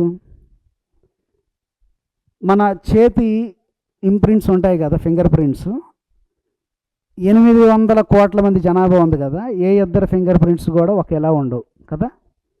అలానే ఇన్ని సంవత్సరాల వయసులో ఏ రెండు శ్వాసలు కూడా మనం ఒకేలా ఉండవు. మనం శ్వాస ఎప్పటి నుండి తీసుకున్నాం? పుట్టినప్పటి నుండి తీసుకుంటున్న ఇప్పటివరకు కొన్ని కోట్లాది శ్వాసలు తీసుకోవడం వదలడం అనేది చేస్తూ ఉన్నాం. దాంట్లో ఏ రెండు శ్వాసలు కూడా ఒకేలాగా ఉండవు. ఏదైతే అర్థం కాని మనసు, ఏదైతే అర్థం కాని విషయం ఉంటుందో అది మనసుకు పరిచయం చేసినప్పుడు మనసు అలసిపోతుంది. మనస్సు అనేది లాజిక్స్ అనేది పెట్టదు అక్కడ. అప్పుడు ఈ మనస్సు చేసే ఆలోచన ప్రభావం అనేది నెమ్మదిగా తగ్గుతూ ఉంటుంది. ఒక టైంలో మనస్సు అనేది యాక్సెప్ట్ చేస్తుంది. ఏంటి అంటే ఈ శ్వాసను గమనిస్తూ ఉండడం ద్వారా మనసు తాలూకా ఫంక్షనాలిటీ అనేది క్రమంగా తగ్గుతుంది. మనసు ఏ పని చేస్తుంది? ఆలోచనలు చేస్తూ ఉంటుంది. ప్రతి మనిషి కూడా ప్రతిరోజు సుమారు 60 నుండి 70 వేల ఆలోచనలు చేస్తూ ఉంటాడు. ఎన్ని ఆలోచనలు? 60 నుండి 70 వేల ఆలోచనలు. 60,000 నుండి 70,000 ఆలోచనలు. దీంట్లో 98% 99% ఆలోచనలన్నీ కూడా నిన్న ఏవైతే ఆలోచన చేసామో ఈరోజు అదే ఆలోచన చేస్తాం. అంటే కొన్ని వేలాది ఆలోచనలు నిన్న మనకి ఎలా ఉన్నాయో ఈరోజు కూడా అలానే ఉన్నాయి. 50% అబోవ్. మన జీవితంలో ఈ కాన్షియస్ మైండ్ కేవలం 5% మాత్రమే ఉంటుందండి. ఈ సబ్కాన్షియస్ మైండ్ ప్రభావం 95% ఉంటుంది.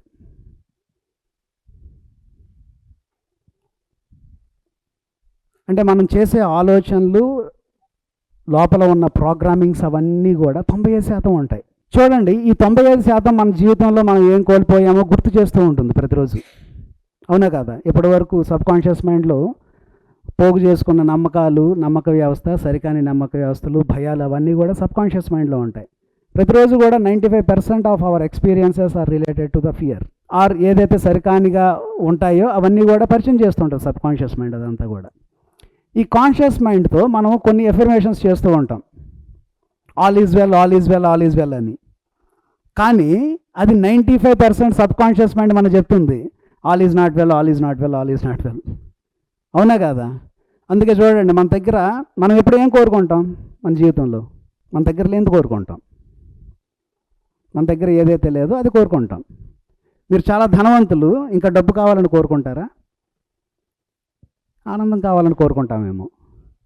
మనకు కష్టాలు ఉన్నాయి, ఏం కావాలని కోరుకుంటాం? కష్టాల నుండి బయటపడే మార్గాన్ని కోరుకుంటాం. అలాగే ఎప్పుడు కూడా మనస్సు ఏది కోరుకుంటుంది అంటే మన దగ్గర లేనిది కోరుకుంటుంది కదా. ఇప్పుడు నేను కొన్ని ఎఫర్మేషన్స్ చెప్పా, మీ దగ్గర డబ్బు లేదు, మీరు ధనవంతులు ధనవంతులు ధనవంతులు అనుకోండి ప్రతిరోజు అని చెప్తా. మీరు అనుకుంటున్న ప్రతిసారి కూడా లోపల నుండి ఒకటి తిడుతూ ఉంటాడు. తిడుతూ ఉంటాడా ఉండడా? లేకపోతే ఏదో అనారోగ్యం వచ్చింది, మీరు చాలా ఆరోగ్యంగా ఉన్నారని చెప్పుకోమంటా నేను. తిడుతూ ఉంటాడు లోపల నుండి వాడు. సంబంధ బాంధవ్యాలు చాలా బాగున్నాయి, బాగలేవు రియాలిటీలో, బాగా ఉన్నాయి అని అనుకోమంట. తిడుతూ ఉంటాడు లోపల నుండి. ఎందుకు అంటే ఆ లోపల నుండి మాట్లాడే వాయిస్ సబ్కాన్షియస్ మైండ్ నుండి వస్తుంది కాబట్టి. బాహుబలి సినిమా చూసారా? ఎంతమంది చూసారు బాహుబలి సినిమా? ఫస్ట్ పార్ట్ ఇంటర్వెల్ సీన్ గుర్తుపెట్టుకోండి. ఆ విగ్రహం, బంగారు విగ్రహం తయారు చేస్తాడు కదా రాణా. ఇంటర్వెల్ సీన్లో ఏమొస్తుంది? అది అందరూ బాహుబలి అంటే రాణాకి ఎలా కనిపిస్తుంది? ఆడు చిన్న బొమ్మగా ఉండి ప్రభాస్ బొమ్మ చాలా పెద్ద కనిపిస్తుంది. మనకున్న కాన్షియస్ మైండ్ ఆ చిన్న బొమ్మ, సబ్ కాన్షియస్ మైండ్ ఈ బాహుబలి లాగా పెద్దగా ఉంటుందన్నమాట. మనం ఆ చిన్న వాయిస్తో నేను చాలా ఆరోగ్యం అంటే వీడు చెప్తూ ఉంటాడు పెద్దగా ఉన్నాడు, నువ్వు ఎక్కడ ఆరోగ్యంగా ఉన్నారో బాబు అని. ఐఎమ్ వెల్దీ, నా దగ్గర డబ్బు ఉంది అంటే ఈ పెద్ద వాయిస్ చెప్తుంది నువ్వు ఆపు అని. సో మనం కంటిన్యూ చేయలేం ఆ ప్రాక్టీస్లు.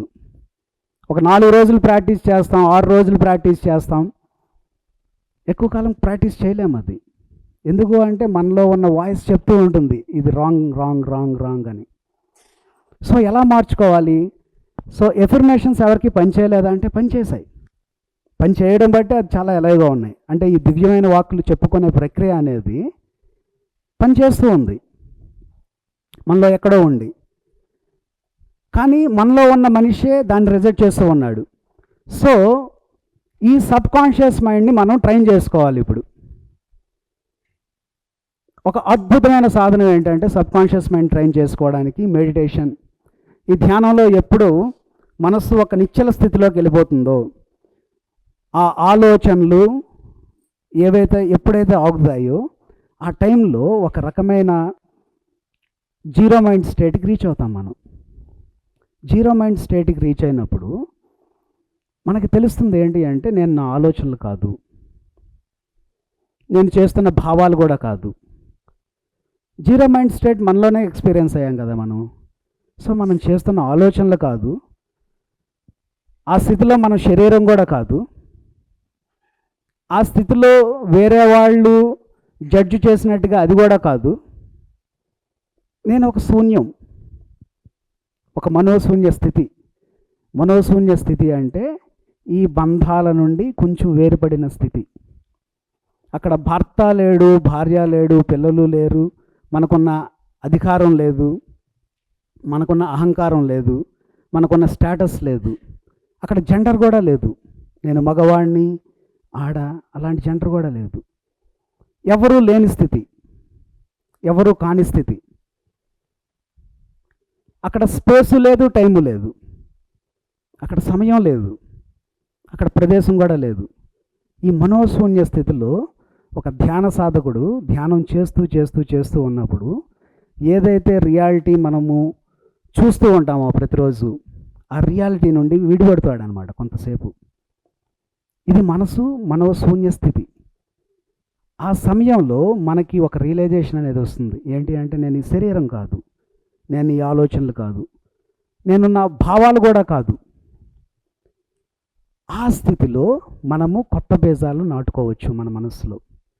ఆ సమయంలో యాక్సెప్ట్ చేస్తుంది మన సబ్కాన్షియస్ మైండ్. అందుకే చూడండి, ఇక్కడ ఎంతమంది మెడిటేషన్లోకి రాగానే వాళ్ళ శారీరక ఆరోగ్యం బాగుపడింది. That's beautiful. సో చాలామంది మెడిటేటర్స్కి ఏంటి అంటే మెడిటేషన్లో రాగానే దే విల్ గెట్ హీల్డ్. లోపల ఏం జరుగుతుంది ఆ మెకానిజం మొత్తం తెలియక్కర్లా, కానీ కేవలం ధ్యాన సాధన చేస్తూ ఉండగానే వాళ్ళ శరీర ఆరోగ్యం బాగుపడుతుంది. ఎందుకంటే ఎప్పుడైతే మనస్సు బాగుపడుతూ ఉంటుందో వాళ్ళ శరీరం అనేది ఆటోమేటిక్గా బాగుపడుతుంది. మన శరీరానికి వచ్చిన 97% రోగాలన్నీ కూడా సైకోసోమాటిక్ ఇన్ నేచర్ అంటాం. సైకో అంటే మనస్సు, సైకో అంటే సినిమాలో చూపించిన సైకో కాదు. సైకి అంటే మనస్సు, సోమ అంటే శరీరం. కేవలం ఈ మనస్సు బాగోపోవడం వల్ల మన శరీరానికి తెచ్చిపెట్టుకున్న రోగాలు 97% ఉంటాయి. సో ఎప్పుడైతే ఈ మనస్సు శూన్యస్థితిలోకి వెళ్ళిందో ఈ మనస్సు ప్రభావం శరీరం మీద ఉండదు. ఎప్పుడైతే శరీరం మీద ఉండదో ఈ సృష్టిలో ఉన్న ఈ సృష్టికర్త ఒక శక్తి రూపంలో ఉంటాడు మనకి. ఆ శక్తి ప్రవాహం అనూహ్యంగా ప్రవహిస్తూ ఉంటుంది శరీరంలో. దాన్ని కాస్మిక్ ఎనర్జీ అంటాం మనం. కాస్మిక్ ఎనర్జీ ఎప్పుడైతే మన శరీరంలో ప్రవహిస్తూ ఉంటుందో ఫస్ట్ జరిగే మార్పు ఏంటి అంటే ఈ నాడీ మండల శుద్ధి. మన శరీరంలో 72,000 నాడులు ఉంటాయి. ఈ 72,000 నాడులు కూడా శుద్ధి అనేది ప్రక్రియ జరుగుతూ ఉంటుంది. ఆ సమయంలో శరీరంలో గొప్ప నొప్పులు సంభవించవచ్చు, లేకపోతే ఇచ్చింగ్స్ రావచ్చు, లేకపోతే ఒక రకమైన ఫ్రస్ట్రేషన్ రావచ్చు. కానీ అవన్నీ కూడా విట్నెస్ చేయాలి, అవన్నీ కూడా గమనించాలి, వాటిని వాటిగా వదిలేయాలి. అప్పుడు ప్రాణశక్తి ప్రవాహం తన పని తాను చేసుకుంటూ వెళ్ళిపోతూ ఉంటుంది. సో సబ్కాన్షియస్ మైండ్ రీప్రోగ్రామింగ్కి meditation is the first step. Meditation is the greatest tool. ఒకసారి ఈ మెడిటేషన్ గట్టిగా చెప్పకూడదు. చూడండి, ఈ మెడిటేషన్ సాధన చేస్తూ ఉన్నప్పుడు ఎలాంటి మార్పులు సంభవిస్తున్నాయో చాలామంది తెలియదు, కానీ they will reap the benefits. వాళ్ళకి బెనిఫిట్స్ అనేది తెలుస్తూ ఉంటాయి. సో అందుకే ఆ భావంతోనే మనందరం కూడా మనము కంటిన్యూ చేస్తూ వస్తూ ఉన్నాం. ఎందుకంటే మెడిటేషన్ ఎప్పుడు కూడా మనల్ని ఉన్న స్థితి నుండి ఉన్నత స్థితికి తీసుకుని వెళ్తూ ఉంటుంది. Okay, so second, subconscious mind రీప్రోగ్రామింగ్కి. సరే, బాగుంది, మనం గంటసేపు మెడిటేషన్ చేస్తున్నాం. గంటసేపు మెడిటేషన్ చేసి మిగిలిన సమయంతో, అంటే పడుకున్న సమయం కాకుండా మిగిలిన సమయం అంతా కూడా మనం కళ్ళు తెరుచుకొని ఉంటున్నాం కదా. కళ్ళు తెరుచుకొని ఉంటున్నాము అంటే ఈ మనస్సు అనేది మళ్ళీ ప్లే చేస్తుంది. అంటే మెడిటేషన్లో ఏ స్థితిలో ఉన్నామో కళ్ళు ఓపెన్ చేసిన తర్వాత కూడా అదే స్థితిలో ఉండగలగాలి. ఈ మనస్సు అనేది చాలా అలజడి ఎప్పుడు క్రియేట్ చేస్తూనే ఉంటుంది. ఓకే, ఒక చిన్న స్టోరీ చెప్తా. 3 ప్రొఫెసర్స్ ఉన్నారంట. మా 3 ప్రొఫెసర్స్ రైల్వే స్టేషన్లో ఉన్నారు, ఒక డిస్కషన్లో ఉన్నారనమాట. ఎంత డిస్కషన్ అంటే వాళ్ళు ఈ ప్రపంచాన్ని ఉద్ధరించే కార్యక్రమంలో ఉన్నారు, చాలా నిమగ్నమైపోయి ఉన్నారనమాట. వాళ్ళు చాలా ఆర్గ్యుమెంట్స్ వస్తూ ఉన్నాయి, చాలా వాదించుకుంటున్నారు, చాలా డిస్కస్ చేసుకుంటున్నారు, చాలా విపరీతంగా ఆర్గ్యుమెంట్స్ అన్నీ కూడా అవుతూ ఉన్నప్పుడు ఈ టైంలో వాళ్ళు ఒకటి గమనించారు. ఏంటి అంటే వాళ్ళు ఎక్కాల్సిన ట్రైను ఆల్రెడీ వచ్చేసింది, అది ఇంకా వెళ్ళిపోవడానికి సిద్ధంగా అయింది, స్టార్ట్ అయిపోతుంది ఆ ట్రైను. సో లాస్ట్ మినిట్లో ఈ 3 రియలైజ్ అయ్యారనమాట. ఏం రియలైజ్ అయ్యారంటే, ఒరే నేను ఎక్కవలసిన ట్రైన్ అనేది కదిలిపోతుంది అని చెప్పి పరిగెడతారు ప్లాట్ఫామ్ నుండి ఆల్రెడీ స్టార్ట్ అయిపోయిన ట్రైన్ కోసం. పరుగు పెట్టి దాంట్లో 2 లాస్ట్ కోచ్లో ఎక్కుతారు, ఒకడు ఉండిపోతాడు. ఉండిపోయిన తర్వాత ఈ 3 ప్రొఫెసర్స్ చాలా ఫేమస్ వాళ్ళ ఊరిలో. ఎవరైతే ఈ ప్లాట్ఫామ్ మీద ఉన్నారో ఆయన ఏడుస్తూ ఉంటాడనమాట. ఏడుస్తూ ఉంటే రైల్వే గార్డ్ ఉంటారు కదా, అక్కడ వచ్చి, సార్ మీరు ఇంత పెద్ద మనిషి, మీరు ఏడవడం ఏంటి ఈ చిన్న విషయానికి? ఆ ట్రైన్లో మీ 2 వెళ్ళారు కదా ఫ్రెండ్స్, వాళ్ళు వెళ్ళినందుకు మీరు చాలా సంతోషించాలి కదా అంటే చెప్తాడనమాట. వాళ్ళు వెళ్ళినందుకే నేను ఏడుస్తున్నాను అని. ఏంటి సార్ అంటే, నేను ఎక్కవలసిన ట్రైన్ నన్ను దేపెట్టడానికి వచ్చారు వాళ్ళిద్దరూ. సో వాళ్ళు ఎక్కిపోయారు. నాకు తెలుసు వాళ్ళిద్దరూ కూడా ట్రైన్లో ఉండి ఏడుస్తూ ఉంటారు ఈ పాటికి. సెల్ ఫోను ఎక్కువ ఏం చూస్తారు? సెల్ ఫోన్లో స్టేటస్లు చూస్తారా? రీల్స్ రీల్స్ ఒకసారి చూడండి, మీరు టైం పెట్టుకోండి. అది ఏమంటారు, అది స్క్రీన్ టైం ఉంటుంది. స్క్రీన్ టైం పెట్టుకొని చూడండి, మీరు ఆశ్చర్యపోతారు. ప్రతిరోజు చూస్తుంది ఒక రీలే, ఒక రీల్ తర్వాత ఇంకో రీలే, కానీ ఎండ్ ఆఫ్ ద డే వచ్చేసరికి 4 గంటల 54 నిమిషాలు, 5 గంటల 16 నిమిషాలు ఈజీగా ఎఫర్ట్లెస్గా అయిపోతూ ఉంటుంది. చూస్తుంది ఒక రీలే, ఎందుకంటే వీ బికమ్ సో ఎడిక్టివ్. అన్ని గంటల సేపు రీల్స్ చూస్తూ ఉంటాం. ప్రతి రీల్ కూడా 30 సెకండ్లు ఉంటుంది, 40 సెకండ్లు ఉంటుంది, లేకపోతే 1 నిమిషం ఉంటుంది. ఏ రీల్ చూసాము, ఏ రీల్ బాగా నచ్చింది అంటే ఏం చెప్పలేం. Because we have pumped that kind of information in to our brain. మనం చేసే ప్రతి ఆలోచనకు కూడా ఒక కెమికల్ రియాక్షన్స్ అనేది బయలుదేరతాయండి. మన బాడీలో కొన్ని లక్షలాది కెమికల్ రియాక్షన్స్ 1 సెకండ్లో జరుగుతాయి. 1 గంటలో ఎన్ని జరుగుతాయి, 1 రోజులో ఎన్ని జరుగుతాయి? విత్ ఎమోషన్ అది మల్టిప్లై అవుతుంది. ప్రతి రీల్ కూడా మనం ఎందుకు ఎడిక్ట్ అవుతాం? ప్రతి రీల్లో కూడా మన ఎడిక్టివ్ ఇన్ఫర్మేషన్ అనేది ఉంటుంది. మన జీవితంలో తీపి లేదు, కామెడీ కోరుకుంటాం, కామెడీ రీల్స్ చూస్తూ ఉంటాం. మన జీవితంలో అవతల వ్యక్తి మీద కోపం ఉంది, కొట్టలేం, తిట్టలేం, ఫైటింగ్ రీల్స్ చూస్తూ ఉంటాం. మన జీవితంలో మాధుర్యం కోల్పోయాం, కార్టూన్ రీల్స్ చూస్తూ ఉంటాం. ఏదైతే పొందలేమో మన మనసుకి అది అందించే కార్యక్రమం పెట్టుకుంటాం, రీల్స్ క్లోజ్ చేస్తాం, బాహ్య ప్రపంచానికి వస్తాం.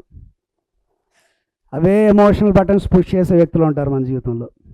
అదే రియాలిటీ ఉంటుంది. మళ్ళీ బాధపడతాం, మళ్ళీ కోపం వస్తుంది, మళ్ళీ రీల్స్ చూస్తాం. This is an addiction. ఎందుకు అంటే ఒక టైంలో మనలో జరుగుతున్న కెమికల్ రియాక్షన్స్ అవి డిసైడ్ చేస్తాయి మన లైఫ్ని. అందుకే జనవరి 1 నాడు ఒక డెసిషన్ తీసుకుంటాం, మనం రిజల్యూషన్స్ తీసుకుంటాం. జిమ్కి వెళ్ళి ఎక్సర్సైజ్ చేయాలని అనుకుంటాం, రోజు 3 గంటల ధ్యానం పెట్టుకుంటాం, 4 రోజులు చేస్తాం. 5వ రోజు ఈ ఒక్క రోజు 4 రోజులు చేశాం కదా, 5వ రోజు చేయకపోతే ఏమవుతుంది? 6వ రోజు నుండి డబల్ చేస్తా, ఈ పెండింగ్ వర్క్ అంతా చేస్తా, 6వ రోజు కూడా అయిపోతుంది, 7వ రోజు అయిపోతుంది, డిసెంబర్ వచ్చేస్తుంది, మళ్ళీ కొత్త రిజల్యూషన్స్ తీసుకుంటాం. సో చూడండి, మనము ఎక్స్పీరియన్స్ అవుతున్న సమయం కూడా చాలా డ్రాస్టిక్గా తగ్గిపోయింది. 1 సంవత్సరం క్రితం జరిగే ఈవెంట్ ఒక 3 నెలల క్రితం జరిగేలాగా అనిపిస్తూ ఉంటుంది. అలా ఎంతమందికి అనిపిస్తుంది? లైక్ కొన్ని సంవత్సరాలు జరిగిన ఈవెంట్ ఏదో లాస్ట్ ఇయర్ జరిగినట్టు అనిపిస్తుంది, కానీ ఒక 4 సంవత్సరాల క్రితం జరిగిపోయి ఉంటుంది. నేను జైపాల్ రెడ్డి అన్నని చూసి ఒక 4 సంవత్సరాలు అనుకుంటున్నా, బట్ 12 సంవత్సరాలు జరిగిపోయింది. Because we are not experience in this life. We are not accepting what is going on. We are always trying to find out a way of comfort. మన రీల్స్ కంఫర్ట్ ఇస్తూ ఉంటాయి. కంఫర్ట్లో ఉన్నంతసేపు కూడా మన మైండ్ మనకు చెప్తూ ఉంటుంది, నువ్వు మారవలసిన పని లేదు, నీకు అన్నీ కూడా ఎక్కడే తెచ్చి పెడతాము అని చెప్పి. But in the absolute reality we miss something beautiful. So ఈ సబ్ కాన్షియస్ రీప్రోగ్రామింగ్లో 3 ఇంపార్టెంట్ అంశాలు ఉంటాయి. మనం కళ్ళు ఓపెన్ చేసుకున్న తర్వాత మనం చేసే ఆలోచనలు, మనం ఫీల్ అయ్యే ఎమోషన్స్, మనం చేసే చర్యలు, actions. The way how you think, the way how you feel, the way how you act. ఈ 3 అంశాలు. అయితే ఎలాంటి ఆలోచనలు చేయాలి, ఎలాంటి భావనలు చేయాలి, ఎలాంటి చర్యలు చేయాలి, ఇది ఇంపార్టెంట్ థింగ్. ఇప్పుడు సపోజ్ మనకి డబ్బు లేదు, డబ్బుకు సంబంధించిన రియాలిటీ అనేది మనం మార్చుకోవాలనుకుంటున్నాం. మన సబ్ కాన్షియస్ మైండ్లో ఏదో సరికాని ఆలోచన వ్యవస్థ అనేది ఆల్రెడీ ఉంది కదా, అది ఎప్పుడు డ్రైవ్ చేస్తూ ఉంటుంది, మనకు తెలియకుండా రన్ అవుతూ ఉంటుంది. అది రన్ అవుతుంది అంటే కొన్ని వేల సార్లు, లక్షల సార్లు ఆల్రెడీ ఆ ప్రోగ్రామింగ్ని మనం సపోర్ట్ చేస్తూ ఉన్నాం. ఇప్పుడు సపోజ్ చిన్నప్పుడు తల్లిదండ్రులు చెట్లకి డబ్బులు కాస్తున్నాయా, డబ్బులు సంపాదించడం ఎంత కష్టమో తెలుసా, ఇలాంటివన్నీ చెప్పు ఉంటారు. అలాంటి భావాలు, డబ్బులు సంపాదించడం చాలా కష్టమనే భావాన్ని మనలో ఆ విత్తనాలు పడి ఉంటాయి. ఆ విత్తనాలు కాస్త మహావృక్షాలు అయిపోయి ఉన్నాయి. ఇప్పుడు డబ్బులు సంపాదించడం చాలా కష్టం. కళ్ళు మూసుకొని కూర్చోవడం చాలా కష్టం. కళ్ళు మూసుకొని కూర్చుంటే ఏమొస్తుంది? ఓకే, ఒక చిన్న పిల్లవాడికి క్రికెట్ అంటే చాలా ఇష్టం, క్రికెట్ కూడి పెడుతుందా? ఇలాంటి మాటలు ఆ అంకురించే స్థితిలోనే పోతాయి. దానికి వ్యతిరేకమైన సీడ్స్ అనేది ఆటోమేటిక్గా పడుతూ ఉంటాయి. అది మన జీవితాన్ని వ్యతిరేక దిశలో నడిపిస్తూ ఉంటాయి. ఇప్పుడు మన జీవితంలో ఒకటి కావాలి, దానికి సంబంధించిన ఆలోచనలు ఎలా చేసుకోవాలో మనకు తెలుసు, ఎలాంటి ఆలోచనలు మనకు కావాలో తెలుసు, సో ఎలాంటి భావాలు ఉండాలో కూడా మనకు తెలుసు, దానికి సంబంధించిన ఎలాంటి యాక్షన్స్ చేయాలో కూడా తెలుసు. కానీ మనం సస్టైన్ అవ్వలేకపోతున్నాం, ఎందుకంటే సబ్కాన్షియస్ ప్రోగ్రామింగ్ అనేది అఫెండ్ చేస్తూ ఉంటుంది.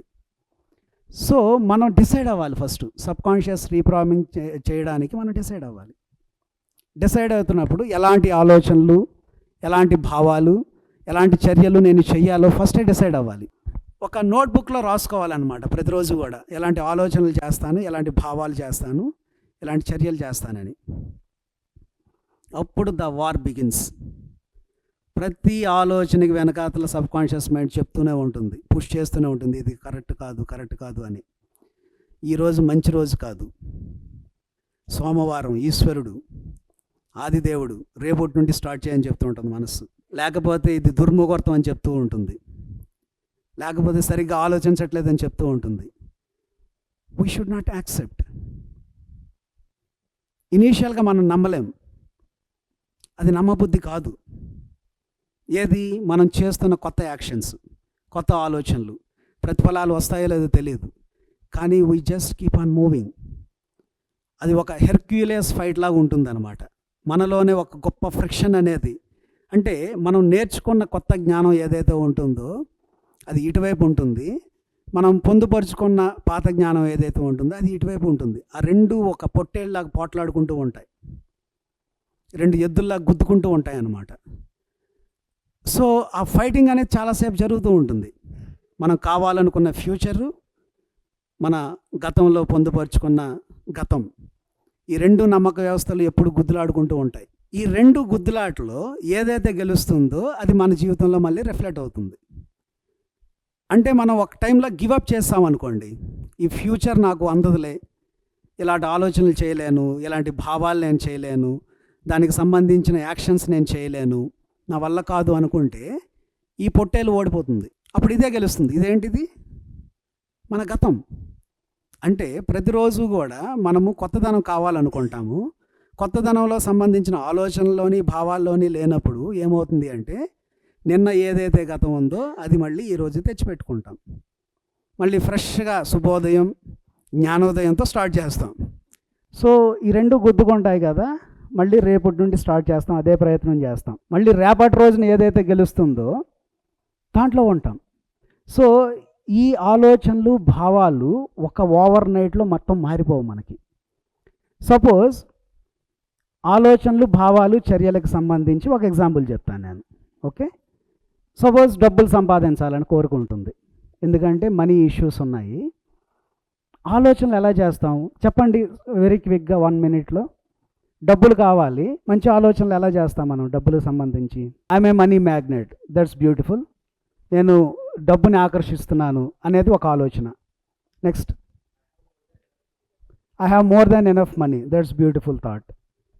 ఇంకా I will do something about earning money, learning about money. చెప్పండి బాబు,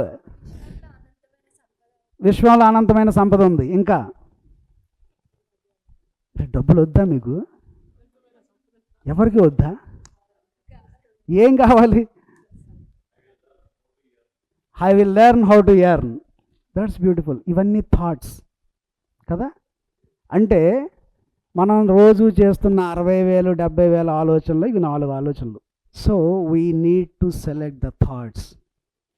ఏవైతే ఆలోచనలు వస్తున్నాయో అవి మన ఎంపికే. అలాంటి ఆలోచనలు పదే పదే రిపీట్ చేసుకోవాలి. Then the next important step is feeling. I am money magnet. Are you feeling you are a money magnet?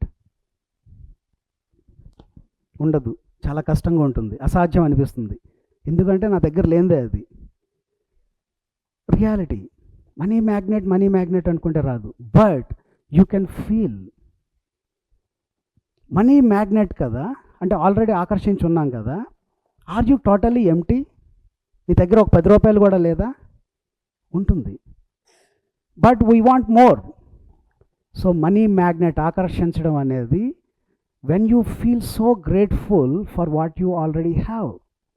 నీ పట్ల ఏదైతే డబ్బులు నీ దగ్గర ఉన్నాయో, అది చిన్న అమౌంట్ కావచ్చు, దాని పట్ల నువ్వు చాలా కృతజ్ఞతా భావం ఉన్నావు అనుకో, ఆ కృతజ్ఞతా భావం అనేది పెరుగుతూ ఉంటుంది. రేపటి రోజున 100 రూపాయలు ఖర్చు అయిపోవచ్చు కాక, but you will reframe your mindset. You are reframing your mindset. You are shifting your consciousness from lack to prosperity. ఏదైతే భావాలు నా దగ్గర లేదు లేదు లేదు అనే భావం మనం పదే పదే అనుకుంటున్నప్పుడు మన శక్తి కూడా నిర్వీర్యం అయిపోతుంది. నా దగ్గర ఉన్నాయి అనుకోవడం ఒక మంచి భావన. దేని పట్ల భావన? ఆల్రెడీ ఉన్నదాని పట్ల. ఆల్రెడీ 10 రూపాయలు ఉండొచ్చు నాకు, 10 rupees. I have 10 rupees. I attracted this 10 rupees in my past. So you are reframing your past also.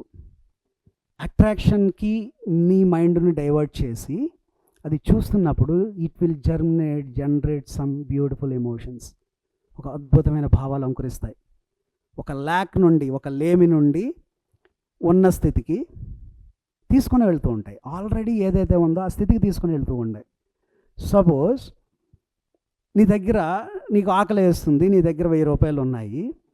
Do you feel that నేను నెక్స్ట్ పూట తినలేను అని? ఎందుకంటే యూ ఆల్రెడీ హ్యావ్. సో ఏదైతే ఉందో దాని మీద చాలా పాజిటివ్ ఎమోషన్స్ స్టార్ట్ అవుతాయి. Just acknowledge.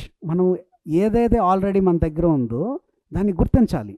గుర్తించగలిగినప్పుడు కొత్త ఫీలింగ్స్ అనేది జనరేట్ అవుతాయి. అది మన శక్తిని అనేది పెంచుతూ ఉంటుంది. అది రీఫ్రేమ్ చేసుకోవడానికి ఇదంతా. మన చిన్నతనం ఎక్కడ ఉండదండి, ఈ క్షణమే ఉంటుంది. There are some beautiful tools. One tool is feeling grateful. కృతజ్ఞతా భావం అనేది మీరు ప్రాక్టీస్ చేస్తున్న అంతసేపు కూడా you are opening the doors to abundance. కృతజ్ఞతా భావం అనేది మీ దగ్గర ఆల్రెడీ ఏదైతే ఉందో దాన్ని గుర్తించగలిగిన రోజున మీ శక్తి అనేది నిర్వీర్యం అవ్వదు. Abundance of money, abundance of relationships, abundance of understanding, abundance of everything when you acknowledge what is there already. మీ దగ్గర ఏదైతే ఆల్రెడీ ఉందో దాన్ని గుర్తించగలిగిన రోజున మీరు ఏదైతే కావాలనుకున్నారో దానికి శక్తి ఆటోమేటిక్గా సమకూరుతూ ఉంటుంది. This is feeling. Third point is doing. ఇప్పుడు నేను ఆలోచనలు చేస్తున్నా, చాలా అద్భుతంగా ఫీల్ అయ్యా. డబ్బులు వచ్చేస్తాయి ఆటోమేటిక్గా? రాదు. కానీ డబ్బులు సంపాదించడానికి తగినంత శక్తిని క్రియేట్ చేస్తుంది. ఈ శక్తిని ఉపయోగించుకొని కొన్ని చర్యలు చేయాలి. నేను ఏ పని చేయగలను, ఈ క్షణంలో నేను ఏది ఇంప్లిమెంట్ చేయగలను. మీకు ఏదో ఒక విద్య ఉంటుంది. మీరు ఒక డైరెక్టర్ కావాల్సిన లేదు, మీరు కుట్లు అల్లికలు వచ్చి ఉండొచ్చు. అది ఇంప్లిమెంటేషన్లో పెట్టండి. మీ ఆర్థిక సంపదకి స్వేచ్ఛనిచ్చే ఏదో ఒక ఉపాధి ఉంటుంది. జయపాల్ రెడ్డి అన్న చక్కగా వ్యవసాయం చేస్తారు. సో మీరు ఒక ఆర్కిటెక్ట్ అయి ఉండొచ్చు. Concentrate on your job. ఏదైతే చేస్తున్నారో దాంట్లో నూతన ఒరవడి మీరు సృష్టించండి. కొత్తగా చేయడానికి ట్రై చేయాలి. ఇప్పుడు సపోజ్ మనం ఎలా అయిపోతాము అంటే, ఇప్పుడు ఏదో ఒక పనికి వెళ్ళాలి, ఇక్కడ కూర్చొని ఆ క్షణంలోనే కూలబడిపోతాం. వెళ్ళి ప్రయోజనం ఉండదులే, నాకు అన్నీ సహకరించాలి, ఆ వ్యక్తి ఉండకపోతే ఏం చేయాలి, ఇక్కడ నుండి అక్కడికి వెళ్ళాలి, టైం వేస్ట్ అయిపోతుంది. ఇదంతా programming. Don't believe in that. అది బిలీవ్ చేయొద్దు. మనం ఏదైతే లక్ష్యం కోరుకున్నామో ఆ లక్ష్యానికి సంబంధించిన ఆలోచనలు, భావాలు, చర్యలు ఎప్పుడు ఏకతాటిపై ఉండాలి. అది కష్టంగా ఉంటుంది. మన కంఫర్ట్ జోన్ నుండి కంప్లీట్గా బయటికి రావాల్సి ఉంటుంది. చాలా పెయిన్ వస్తుంది, చాలా ఇబ్బందిగా ఫీల్ అవుతుంటుంది బాడీ. ఎందుకంటే ఈ బాడీకి ఒక టైంలో అలవాటు చేస్తాం మనం ఆ బద్ధకాన్ని అంతా కూడా. ఈ బద్ధకాన్ని వదిలించుకునే ప్రక్రియ ఇదంతా కూడా.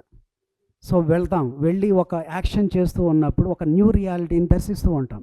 అక్కడ సక్సెస్ ఫెయిల్యూర్ ఏది రావచ్చు కాక, కానీ మన పట్ల మనము ఒకటి ముందుకు వెళ్ళి ఒక న్యూ రియాలిటీని చూడగలుగుతున్నాం. స్లోలీ ఇది రిపీట్ చేస్తూ ఉన్నప్పుడు you build all the energy system. ఒక కొత్త నమ్మక వ్యవస్థ అనేది, సృష్టి అనేది జరుగుతూ ఉంటుంది. ఎందుకంటే ఈ పాత నమ్మక వ్యవస్థలు అనేది ఒక బూజు పట్టిన చింతకాయ పచ్చడి లాంటివి అనమాట. సో ఈ కొత్త నమ్మక వ్యవస్థని ఆ ప్లేస్లోకి తీసుకుని వస్తున్నాం. అది ఓవర్ నైట్ జరగదు, రాత్రే జరిగిపోతుంది. అది నెమ్మదిగా పెరుగుతూ ఉంటుంది. ఒక టైంలో మన ఎంటైర్ బీయింగ్ మారిపోతూ ఉంటుంది. ఇప్పుడు సపోజ్ నేను క్లాస్ చెప్తున్నా, I was a big introvert. నేను ఎంత పెద్ద ఇంట్రోవర్ట్ అంటే మా ఇంట్లో ఒక 4 రూమ్స్ ఉండేవి వరుసగా. ఎవరైనా బంధువులు, సొంత బంధువులు వస్తే ఫస్ట్ రూమ్లోకి వస్తే నేను సెకండ్ రూమ్లోకి వెళ్ళేవాడిని. వాళ్ళు సెకండ్ రూమ్లోకి వచ్చారనుకోండి, థర్డ్ రూమ్లోకి వెళ్ళేవాడిని. వాళ్ళు థర్డ్ రూమ్లోకి వస్తే కిచెన్లోకి వెళ్ళేవాడిని. వాళ్ళు కిచెన్లోకి వస్తే ఇంటి నుండి బయటికి వెళ్ళిపోయేవాడిని. అంత పెద్ద ఇంట్రోవర్ట్ నేను. సో మెడిటేషన్లోకి వచ్చిన తర్వాత ఈ ఇంట్రోవర్ట్ అనే భావం నాకు అడ్డంకిగా ఉంది అని గమనించాను నేను. దీని నుండి బయటపడాలనుకున్నా. ఓకే, క్వాంటమ్ లైఫ్ యూనివర్సిటీ వచ్చా. వచ్చిన తర్వాత ఇక్కడ కూర్చున్నా. రోజుకి 5 మంది వచ్చేవారు, ఒక టైంలో 10 మంది వచ్చేవారు. స్కూల్ పిల్లలు 50 మంది వచ్చేవారు. వాళ్ళందరికీ మెడిటేషన్ టీచ్ చేయడం స్టార్ట్ చేశా. ఇబ్బందిగా ఉండేది. ఇక్కడ మిత్రులందరూ వచ్చేవారు, రైతులు వచ్చేవారు, అండ్ ఇస్రో నుండి సైంటిస్టులు వచ్చేవారు. వాళ్ళకి తగ్గట్టు చెప్పడం అనేది నేర్చుకున్నా. అన్నిసార్లు సక్సెస్ఫుల్గా చెప్పలేకపోవచ్చు, కానీ నేను నేర్చుకోవడం అనేది అక్కడ ఆపల. నేను నేర్చుకున్నా. ఒక టైంలో చెప్పడం అనే దాని గురించి నేను ఆలోచించలేదు, ఎందుకంటే దాంట్లో నాలో అంతర్భాగం అయిపోయింది. అది ఒక రిపీటెడ్గా మీరు ఏదైతే యాక్షన్ చేస్తూ ఉంటారో ఆ యాక్షన్ చాలా క్విక్గా రిజల్ట్స్ తీసుకొస్తుంది ఈ భూమండలంలో. వితౌట్ యాక్షన్ చాలా స్లోగా రిజల్ట్స్ ఉంటాయి, విత్ యాక్షన్ మోర్ ఫాస్ట్గా రిజల్ట్స్ ఉంటాయి. ఇప్పుడు సపోజ్ ఒక పర్సన్ మీకు ఇబ్బంది కలిగిస్తూ ఉన్నారు. ఆ పర్సన్ను ఏదో చేశారు మీ జీవితంలో, మీరు క్షమించాలి ఆ పర్సన్ని. ప్రపంచంలో అందరినీ క్షమిస్తాను కానీ ఈ ఒక్క వ్యక్తిని తప్ప అని అనుకున్నాం అనుకోండి, ఏమవుతుంది? అక్కడ ఏమి నేర్చుకోలేం. మనం నేర్చుకోవాల్సిన పాఠం అక్కడే ఉంది, ఆ పర్సన్ని క్షమించడంలో. అది ఇంప్లిమెంటేషన్లో తేవాలి. దానికి సంబంధించి ఆ పర్సన్ని కంప్లీట్గా లెట్ గో చేయగలగాలి. ప్రపంచం అక్కర్లా, ప్రపంచంలో జనాభా అంత అక్కర్లా, కానీ ఈ ఒక్క పర్సన్ని క్షమించగలగాలి. క్షమించడం అంటే ఆ పర్సన్ నుండి ఎనర్జిటికల్గా మనల్ని మనం విడిపించుకోవడం. That is how we entered into a new energy system. ఒక కొత్త శక్తిలోకి మనం ప్రవేశిస్తాం. లేకపోతే ఏమవుతుంది అంటే ఆ వ్యక్తి తాలూకా ఆలోచనలు మనలో ఏవైతే ఉన్నాయో అవే రూల్ చేస్తూ ఉంటాయి. మనం చూడలేం, కొత్త జీవితాన్ని దర్శించలేం. సో మనలో ఏదైతే పెయిన్ ఉందో, ఏదైతే బాధ ఉందో, అది దాని నుండి తప్పించుకున్నంత వరకు కూడా మనము కొత్త రియాలిటీని ఎక్స్పీరియన్స్ అవ్వలేము. ఆ రియాలిటీ ఏదైతే ఉందో దాన్ని కంప్లీట్గా ఎంబ్రేస్ చేసుకోవాలి. అంటే ఫస్ట్ యాక్సెప్ట్ చేయాలి, ఈ బాధ ఉంది అని చెప్పి. ఇప్పుడు ఒక ఇన్నర్ చైల్డ్ ప్రాక్టీస్ చేస్తూ ఉన్నప్పుడు గతంలో జరిగిన, లేకపోతే ఒక ధ్యానం చేస్తూ ఉన్నప్పుడు గతంలో మిమ్మల్ని బాధ పెట్టే అంశాలు ఉంటాయి.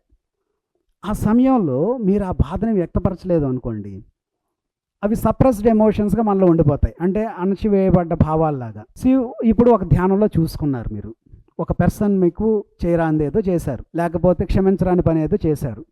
ఆ సమయంకి వెళ్ళినప్పుడు మీరు వ్యక్తపరచాలి కంప్లీట్గా మీలో ఉన్న బాధనంతా కూడా. అది దుఃఖం రూపంలో రావచ్చు, లేకపోతే కోపం రూపంలో రావచ్చు, లేకపోతే ఒక చిరాకు రూపంలో రావచ్చు. అది వ్యక్తపరచాలి కంప్లీట్గా. మెడిటేషన్ అనేది ఎప్పుడు ప్యాసివ్గా చేసే ప్రక్రియ కాదు. మెడిటేషన్ అనేది ఒక కాన్షియస్గా చేసే ప్రక్రియ, ఒక చైతన్యంతో చేసే ప్రక్రియ. అందుకే we always prefer quality over quantity. ఒకళ్ళు 3 గంటలు ధ్యానం, 4 గంటల ధ్యానం కన్నా కాన్షియస్గా ఒక అరగంట అయినా చేశామా, what is happening within us, నాలో ఏం జరుగుతుంది, నాలో అడ్డంకులు ఎక్కడ ఉన్నాయి, ఎక్కడ ఈ ప్రాబ్లం అనేది స్టార్ట్ అయ్యింది అని ఆలోచించగలిగిన రోజు మనం గుర్తిస్తాం. ఆ ప్రాబ్లం స్టార్ట్ అయినా దాని నుండి బయటికి రావాలి అంటే కంప్లీట్గా యాక్సెప్ట్ చేయాలి. అది యాక్సెప్ట్ చేసే క్రమంలో మనం చాలా పెయిన్ రావచ్చు, దుఃఖం రావచ్చు, అదంతా వ్యక్తీకరించాలి. అది ఒకసారి పోయిన తర్వాత మనస్సు తేలిగ్గా ఉంటుంది. మనస్సు తేలిగ్గా ఉన్నప్పుడు ఏదైతే జరిగిన ఇన్సిడెంట్ ఉందో దాన్ని మనం అంగీకరిస్తాం కంప్లీట్గా. ఒకసారి అంగీకరించినప్పుడు మనము కంప్లీట్గా లెట్ గో చేయగలుగుతాం, కంప్లీట్గా ఆ వ్యక్తిని క్షమించగలుగుతాం. లేదా ఈ కోపం, బాధ ఉన్నప్పుడు మనం క్షమాగుణం అనేది రాదు మన నుండి, మనం క్షమించలేం. ఇట్ ఈస్ సంథింగ్ లైక్ ఆ ఎనర్జీ అంతా కూడా మనమే హోల్డ్ చేస్తున్నాం. సో మనము క్రియేటర్గా తయారవ్వాలి అంటే మనలో ఎనర్జీ అనేది ఒక ఫ్లోలో ఉండాలి. That's why all is well అనే అభిప్రాయం మనకి ఎప్పుడు వస్తుంది అంటే మన జీవితంలో ఒక ఫ్లో అనేది మనం తీసుకురాగలిగినప్పుడు. ఒక నదీ ప్రవాహం ఎలా ఉంటుంది? నదీ ప్రవాహంలో చాలా అడ్డంకులు రావచ్చు, రాళ్ళు రావచ్చు, లేకపోతే పెద్ద పెద్ద గోడలు రావచ్చు, కొండ చర్యలు రావచ్చు, కానీ ప్రవాహం ఎక్కడైనా ఆగుతుందా? ఆ ప్రవాహానికి అడ్డు వచ్చిన ప్రతిసారి కూడా అది మరింత వేగంతో వెళ్తూ ఉంటుంది. అది ఆ ఫ్లో అనేది మనం తీసుకురాగలగాలి. ఆ ఫ్లో అనేది ఎప్పుడు వస్తుంది అంటే ఈ జీవితంలోకి యాక్సెప్ట్ చేయాలి. జీవితం అనేది ఒక పూల పాన్పు కాదు, ఇది అర్థం చేసుకోవాలి. మెడిటేషన్ చేస్తే అన్ని సమస్యలు తీరిపోవు. మెడిటేషన్ చేస్తే సమస్యలను ఎదుర్కోవడానికి కావాల్సిన శక్తి వస్తుంది. జీవితాన్ని యాక్సెప్ట్ చేయగలిగిన రోజున ఆ రకమైన శక్తి వస్తుంది మనకి. అవన్నీ అంగీకరించే శక్తి వస్తుంది. అప్పుడు ఏదైతే శక్తి మనలో ఉందో అది కొత్త ప్రణాళికలు వేసుకోవడానికి దారులు ఓపెన్ చేస్తుంది. ఆ కొత్త ప్రణాళికతో కొత్త జీవితాన్ని దర్శిస్తాం. అప్పుడు ఒక నూతనత్వాన్ని మనం ఫీల్ అవుతాం. ఇలా మనం పదే పదే చేస్తూ ఉన్నప్పుడు ప్రతిరోజు కూడా ఒక కంప్లీట్ న్యూగా మనకి ఉంటుంది. Though it is a theory, we must practice it. ఇదంతా కూడా ఒక థియరీనే, కానీ ఎప్పుడు వస్తుంది రిజల్ట్? మనం ఆచరణలో పెట్టినప్పుడు.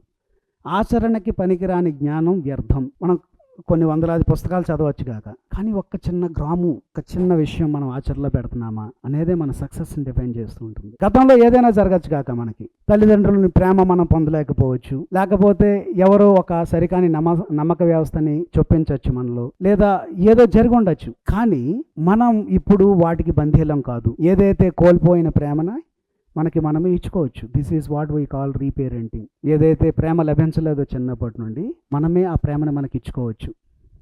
దాన్ని స్వీయ ప్రేమ అంటాం మనం, సెల్ఫ్లో. ఏదైతే సరికాని నమ్మక వ్యవస్థ చిన్నప్పుడు ప్లాంట్ చేయబడ్డాయో అది కోకళ్ళ వేళ్లతో పెకిలించి కొత్త నమ్మక వ్యవస్థను మనం చొప్పించుకోవచ్చు.